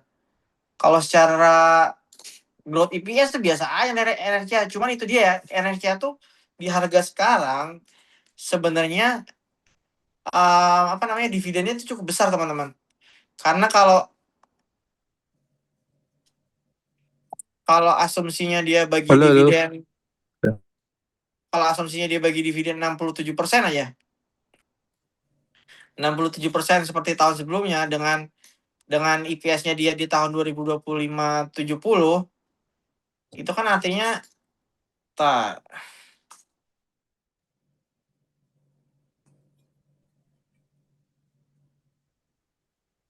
itu artinya 46 di harga sekarang udah hampir 8% teman-teman. 7,5% gitu. Jadi dividennya cukup tebel nih di NRCA. Cuma itu dia kalau balik ke 2000 saya nggak bisa jawab Pak. Itu kan jawaban bias ya. Semua saham bisa naik bisa turun, bisa balik lagi all time high. Gitu kalau andaikan saya tahu sih ya mungkin udah jadi lo guys. Gitu. Total Malam, Pak bagus. Rifan. Total bagus. Jadi kontrak kerjanya bagus. Apalagi teman-teman, bahas apa? Malam, Pak Isi Rifan. tanya Supa Pak Rifan. Apa? Supa Pak Rifan. Q1 dia bagus, tapi udah 2 hari ini crossing. Oh gitu. Tolong dicek Pak Rifan. Terima kasih. Nih kalau saya teman-teman ya, ini dia nih. Kalau kita main fundamental, sebagus apapun Supa kan kita lihat nih. Q1-nya katanya bagus kan. Ya emang naik sih. Cuman kalau kita main fundamental, view-nya fundamental bukan Blocksum ya, bukan bandarmologi, bukan siapa yang beli dan lain-lain. Itu main pure view funda aja. Coba kita compare. Nah, ini bank digital semua nih. Dibandingin Supa, guys. Yang PI-nya misalkan 92 lah. Ini saya masukin satu yang tadi bahas. Ini kalau kita peer-to-peer ya, dibandingin Supa, Arto, BB, Nobu, ini kita sekali lagi nih kita mengesampingkan bandar siapa yang bawa, karena kan itu yang paling efek tuh kalau di market tuh siapa yang ngebandarin dan siapa yang bisa ngangkat, ya dia yang secara volatilitas akan lebih dihargai ya sama market ya kan, karena FOMO-nya kan beda kan gitu. Cuman kalau kita ngomongin kenyamanan itu berdasarkannya atas dasar fundamental yang solid dan bagus, di antara 4 ini mana? Pasti jawabannya menurut saya Nobu. Ditambah Nobu itu growth-nya tahun 2026 ini luar biasa teman-teman. Gitu di Q1 2026 tuh value-nya sangat amat bagus banget untuk Nobu. Jadi selain murah, growth-nya bagus, dan dibandingin keempat ini, dibanding Supa, Arto atau BBW, Nobu juga yang paling nyaman dipegang gitu. Kalau kita nge-hold atau beli saham berasaskan fundamental ya. Ini lain cerita kalau kita belinya ya atas nama bukan sama berasaskan atas story atau Broksum atau bandarmologi itu beda cerita gitu. Yang mana itu bukan kompetensi saya untuk membahas itulah gitu. Jadi sebagus-bagusnya Supa Pak, kalau menurut saya sih lebih nyaman megang di Nobu gitu. Itu versi saya Pak, tapi kurang lebih gitu Pak. Siap, makasih Pak. Siap sama-sama. Malam Pak Rifan, izin tanya Pak. Karena Bapak Arifan bilang mau nyari saham yang valuasinya murah. Nah, seperti Era sama Smart itu akhirnya laba bersihnya bagus dan mendorong valuasi mereka lumayan murah sekarang.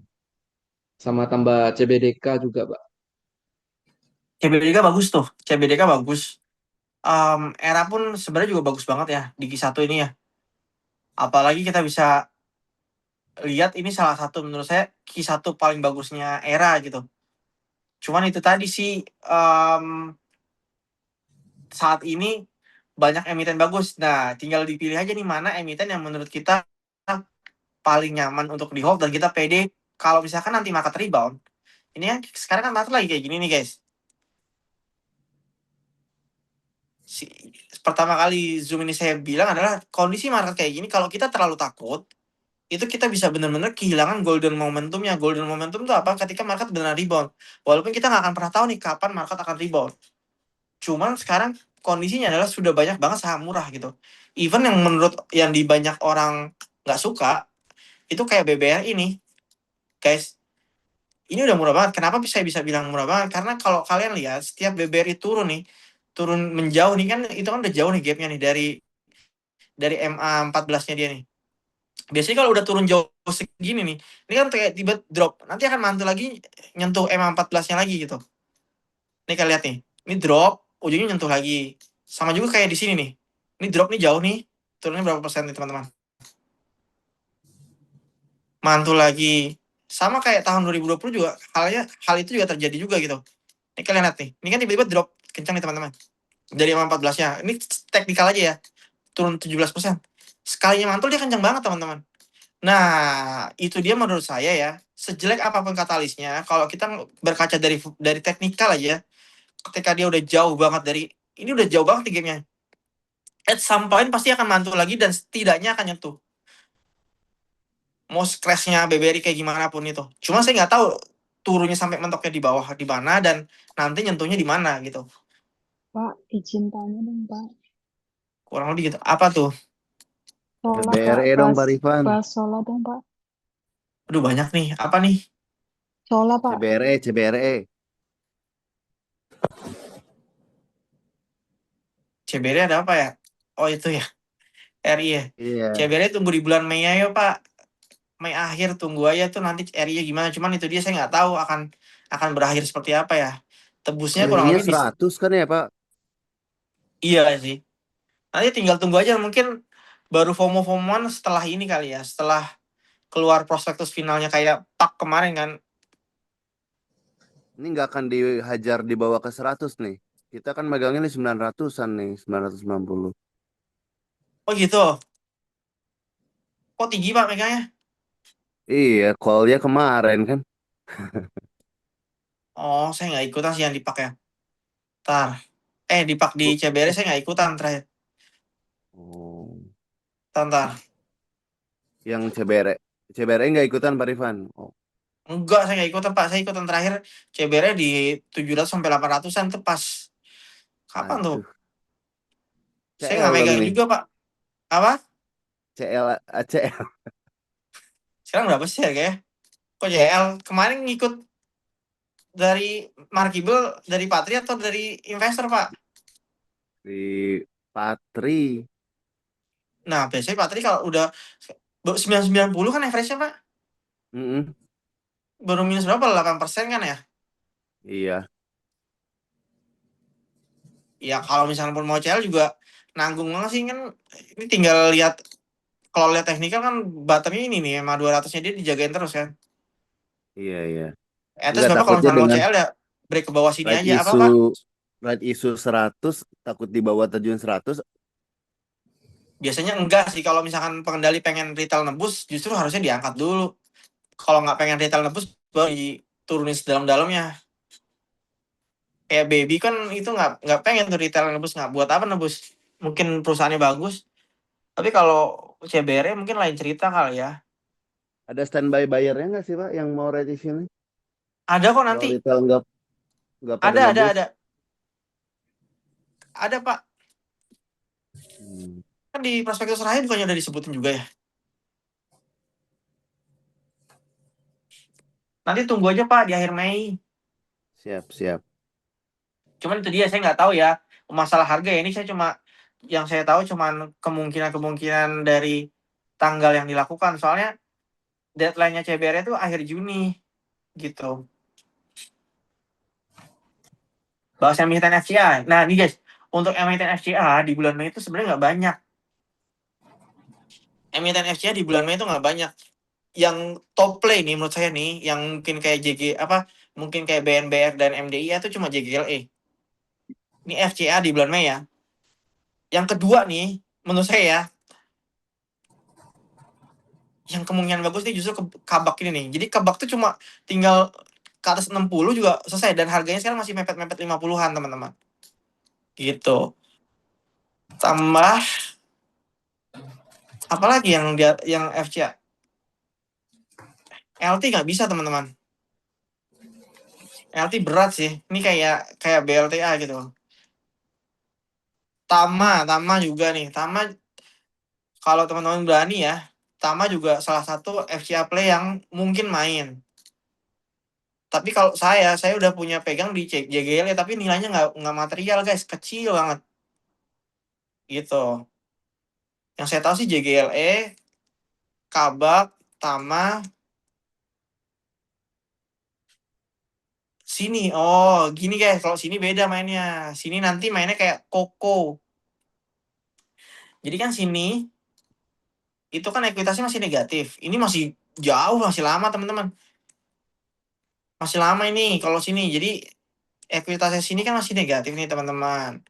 Dengan kondisi ekuitas negatifnya sini saat ini, untuk keluar dari FCA tuh harus dibikin positif dulu nih. Nih guys.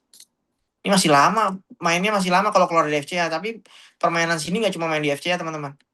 Jadi ekuitas defisiensi modalnya tinggi banget nih, minus 645 miliar. Nanti sini rank issue dulu nih teman-teman. Rank issue mungkin kejadian misalkan anggaplah di bulan Agustus. Nah kalau kejadian di bulan Agustus itu ada aturan tuh ini saya nggak mau bahas dulu deh. Kalau kejadian di Agustus itu artinya dana hasil right issue-nya nanti baru akan masuk ke ekuitas ini di Q3 teman-teman. Jadi sini besar kemungkinan baru keluar FCA setelah submit LK Q3 2026. Itu kalau right issue-nya terjadi di bulan Agustus sampai September. Kalau di bulan Juni kayaknya kemungkinannya kecil. Gitu. Itu untuk sini ya. Jadi FCA play-nya sini beda sama Kabak atau tadi JGLE atau Tama. Gitu. Apalagi guys, IPTV juga nggak bisa keluar, kita tunggunya di atas 50 aja. Ada alasan kenapa saya lebih suka di atas 50 teman-teman. Supaya apa? Supaya tenang. Kalau di atas 50 udah kita tinggal nungguin sampai FCA keluar aja, karena biasanya kalau udah di atas 50 nanti kayak kota. Kayak Pak gini Rifan, guys. IATA Pak Rifan, Apa? IATA. Loh ya,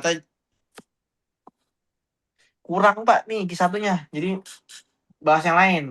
Oke, thank you. Tapi bagus lah, murah. Cuman kayaknya kena LKB deh. Saya nyangkut dikit sih. Izin Pak Rifan. MTek Pak. Terima kasih. MTek Pak. I1-nya udah keluar sore tadi. Oh gitu. Tata Pak. Makasih Pak. Siap, sama-sama Pak.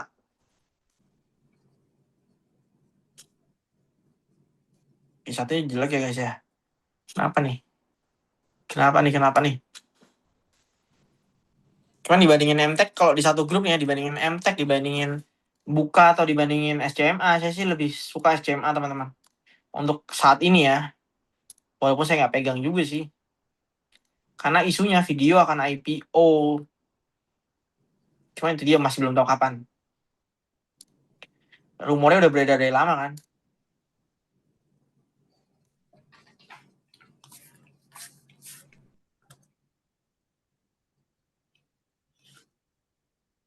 Oh, ini apa nih 15 nih Mas? Ada rugi investasi buka kali ini. Ini kayak dari buka nih Pak. Actually operating profitnya di MTech tuh bagus banget loh. Cuman bottom line ini kena hit parah di one off ini nih. Rugi atau laba atas investasi di sini teman-teman. Nilainya kurang lebih 1,1 triliun. Kalian bisa lihat sendirilah di catatan kaki 15 dan 19. Ada lagi nggak guys? Sola Pak dong, Ivan. Pak. WiFi Pak Ivan. Wifi bagus tuh. Cuman itu dia ya, bagusnya Wifi tuh saya masih belum berani komen terlalu jauh. Bufa Pak, Bufa. Inet. Main Pak, main. Tambang Pak Rifan. Pak, itu tadi ada yang nanyain Sola dari tadi. Apa? Sola? Ibu. Ya, Sola.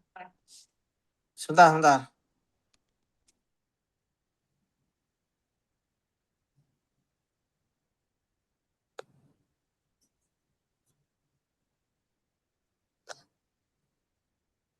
Sola.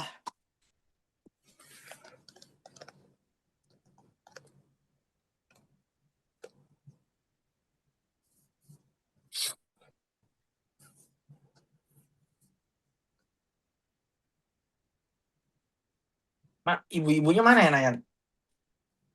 Merci.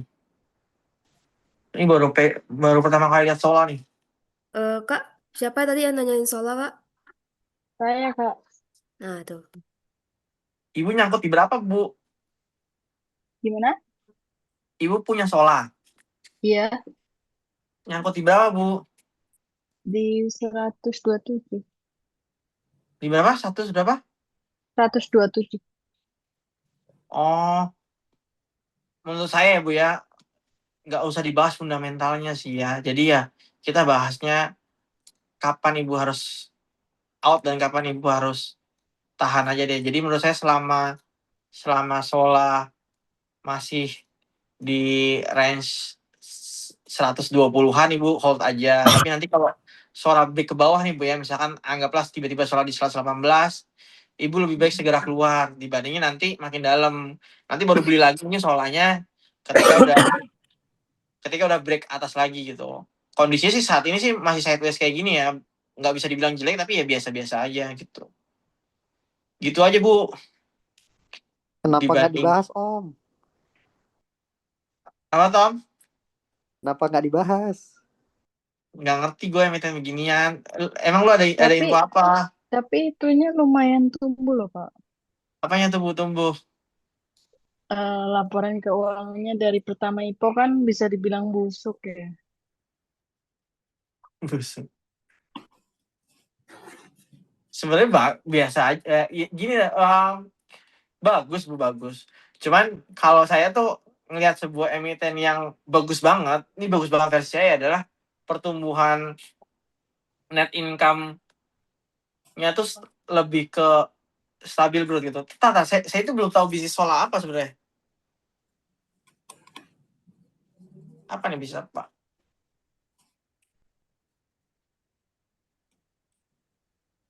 Oh, dia bisnis ini ya. Apa namanya? Solar panel. Solar panel. Wah, ini bisnis masa depan nih kalau kata Robi, Bu. Iya, terus kontraknya juga nambah-nambah Iya terus. nih. Ini kalau tanya Robi lebih ngerti nih teman saya, Bu. Nah.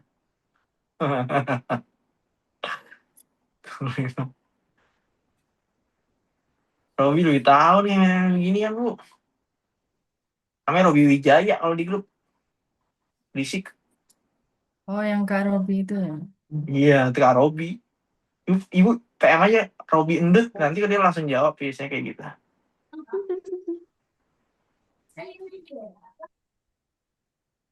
Nah.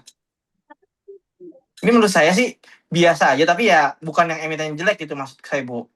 Iya, iya. Hmm.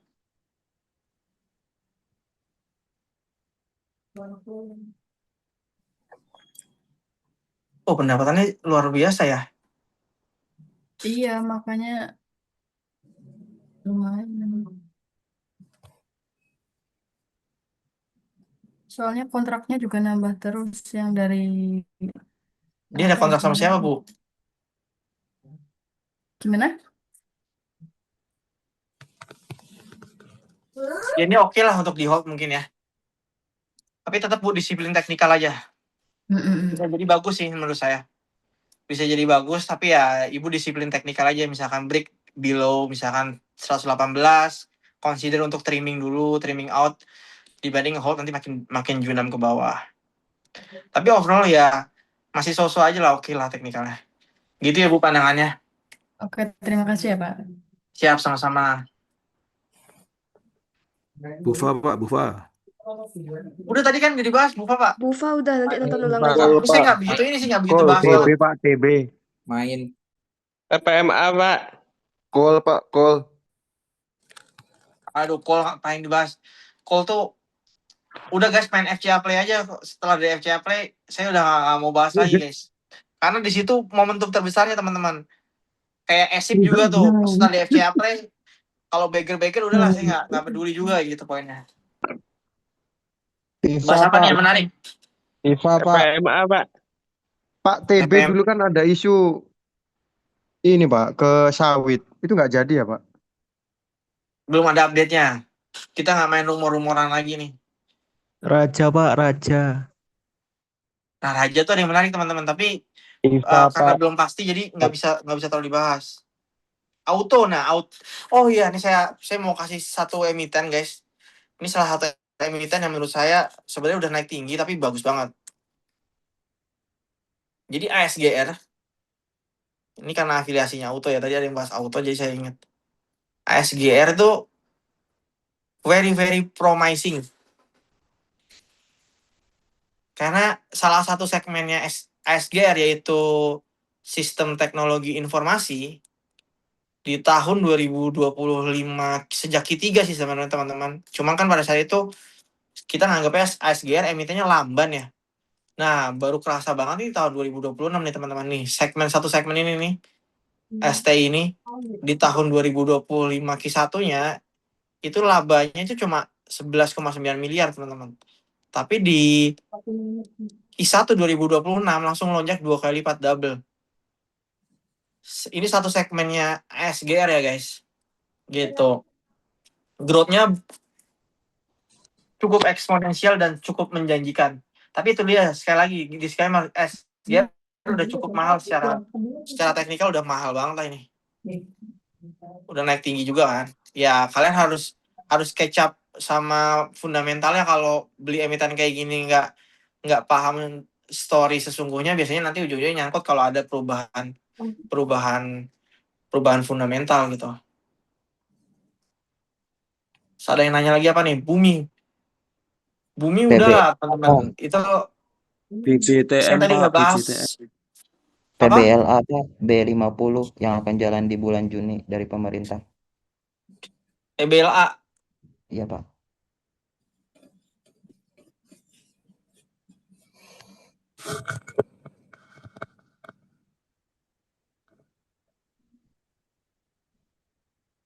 Jadi gini teman-teman, dulu kan saya sempat pegang TBLA juga ya.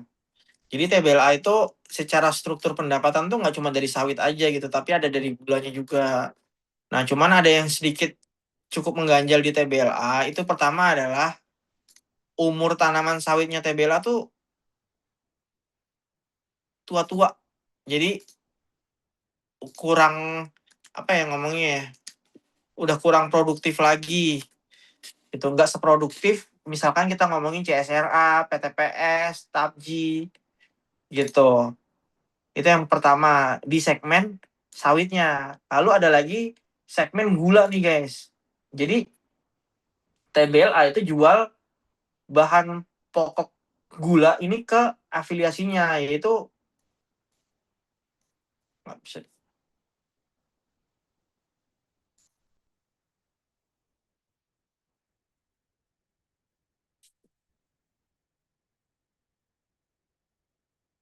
Ini TBLA ya. Jadi nah,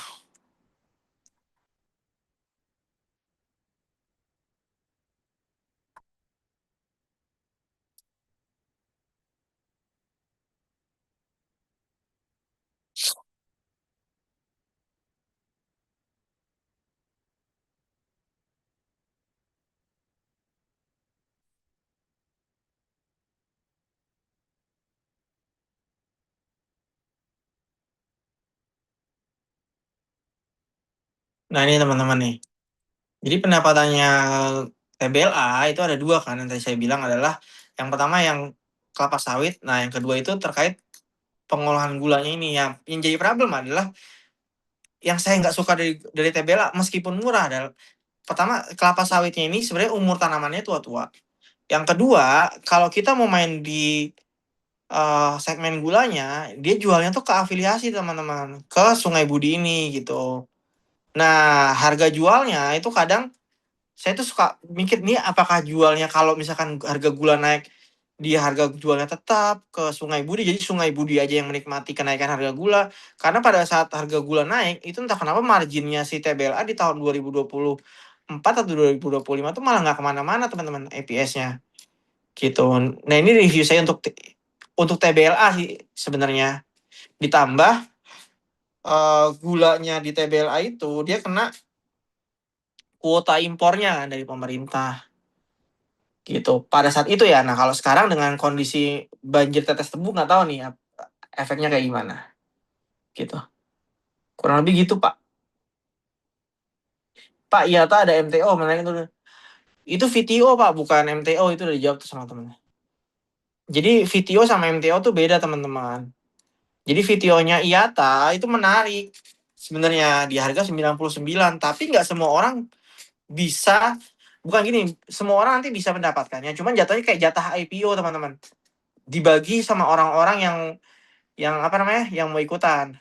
Kan budgetnya di sini kan budget VTO-nya tuh kalau nggak salah 500 miliar. Nih guys, budget VTO-nya tuh kalau nggak salah 500 miliar.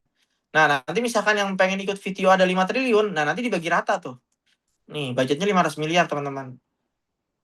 Yang mewakili 1,7% lembar.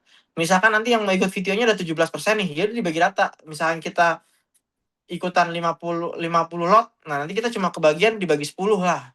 Asumsi kasarnya kayak gitu. Nanti 45 lotnya harus nggak bisa dibalikin lagi. Kurang lebihnya gitulah.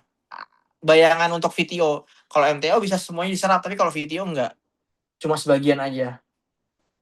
Gitu. Nanti dibagi rata. Setahu saya dibagi rata ya. Jadi misalkan yang ikut VTO misalkan dari 535 miliar nih yang ikutan total value-nya 5 triliun, nanti dibagi rata tuh semuanya dibagi 10 lah, kurang lebih gitu. Ada lagi nggak teman-teman? Udah ya saya rasa ya. Pak, MSCI Play main di saham apa, Pak? Kenapa Pak? Apa tadi? MSCI Play. MSCI Play main di Oh, saham apa, Pak? Bagusnya, Pak? Saya nggak pernah main MSCI Play Pak. Jangan Robi. keseringan MSCI Play dah, nggak sehat. Diomelin kan Pak. Saya udah tahu nih pasti nanti ada yang ngomelin Bapak. FCA, Pak. FCA. udah FC. dari Piva. Saham Bang, Saham saham Telkom, Bang, Pak. Pak Rifan yang bagus apa? Saham Bang. Telkom, Pak. Saham. Kan tadi saya udah bilang, menurut saya nih ya, kalian beli BBRI di harga segini atau BBCA, itu kalau belinya sistem nyicil aja. Setiap turun 20 tik cicil. Kalian punya uang 100 juta nih guys. Asumsi kalian punya uang 100 juta ya. Di harga segini kalian beli 10 juta. Nanti di harga 2950 kalian beli 10 juta. Di harga 2900 kalian beli 10 juta, 2850 beli 10 juta. Beli 10 juta sampai semuanya habis, sampai spreadnya per 50 poin aja. Harusnya ya, feeling saya kalau misalkan turunnya dengan kondisi kayak gini nih, ini kan kondisi menukik banget nih. Feeling saya sih pasti akan cuan juga nantinya. In average ya. Walaupun cuannya bisa jadi cuma 5 atau 10% gitu maksud saya. Ditambah di harga segini, BBRI dividen payout ratio-nya 85%, 90%, kita megang ini guys, megang dividen 10% perbankan ya. Agak no-brainer gitu, walaupun saya masih belum pegang saham BBRI sih. Gitu.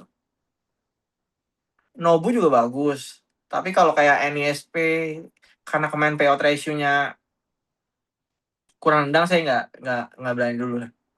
Mendingan berani spekulasi ke BBRI atau BBCA, berharap rebound-nya. Gitu, karena dari yang berulang, sejelek-jeleknya turun kayak gini, kalau rebound kencang juga guys. Nih Ini turun berapa persen nih teman-teman? Ini udah turun 24% dari peak di sini ya. Ini ketika turun kayak gitu, ini turun berapa persen nih? Ini turun 35%. Sekalinya mantul, berasa teman-teman. Kalau porsi gemuk ya, sekalinya mantul bisa 20%-an. Ini kalau porsi gemuk dalam 20 hari loh. 20%. Misalkan nanti turun 35% dari puncaknya di berapa di sini? Wah, ini kayak nggak mungkin sih 2.700-an ya. Sekali mantul 20%, nanti ke harga 3.000 ya, Mak. Nyentuh nih M14-nya ya. 17%. Kalau porsinya gemuk berasa banget. Gitu. Pak, bahas BKSL. BKSL. Iya, Pak. Kemarin sempat masuk stock pick nih teman-teman. Tapi salah satu yang belum jalan. Dibandingin SSI neraca, mendingan SSI neraca ya. Cuman BKSL di Q1 udah submit belum sih?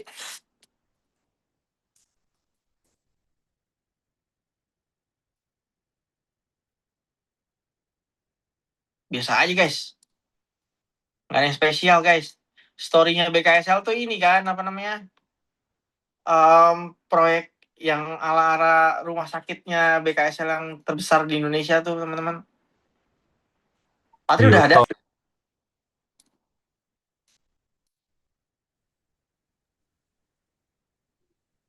Bentar, wait.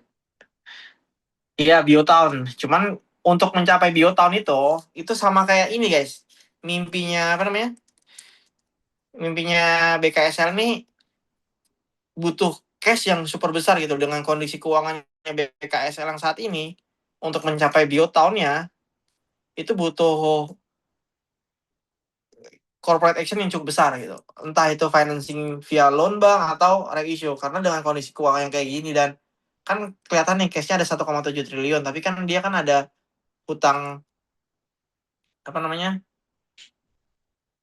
Nih ada uang muka pelanggan di sini kan untuk pembangunan nih kurang lebih 900 miliar. Nah, uangnya ini ya untuk pembangunan si rumah-rumah yang udah di DP ini gitu. Untuk capex-nya ke arah sana gitu. Untuk pembangunan Biotown itu butuh nilai yang lebih besar lagi, teman-teman. Setidaknya ke sana lah. Apa ya yang bagus ya? Tins bagus cuman udah predictable gitu loh kenaikannya. Tins udah predictable dan kita udah pernah bahas juga teman-teman di Investor Channel.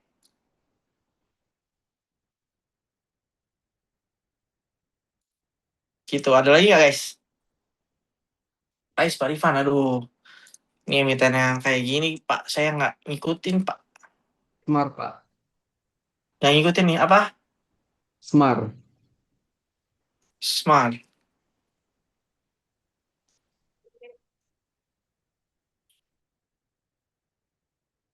Wih, bagus nih. Ya, ini oke, Pak.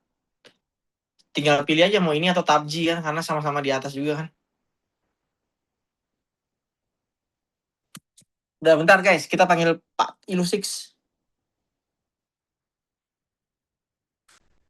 Gimana ya? Ayo, ada yang mau ngobrol gak? Tom mau ngobrol nggak? Tom, Rob mau ngobrol nggak? Kondisi market kayak gini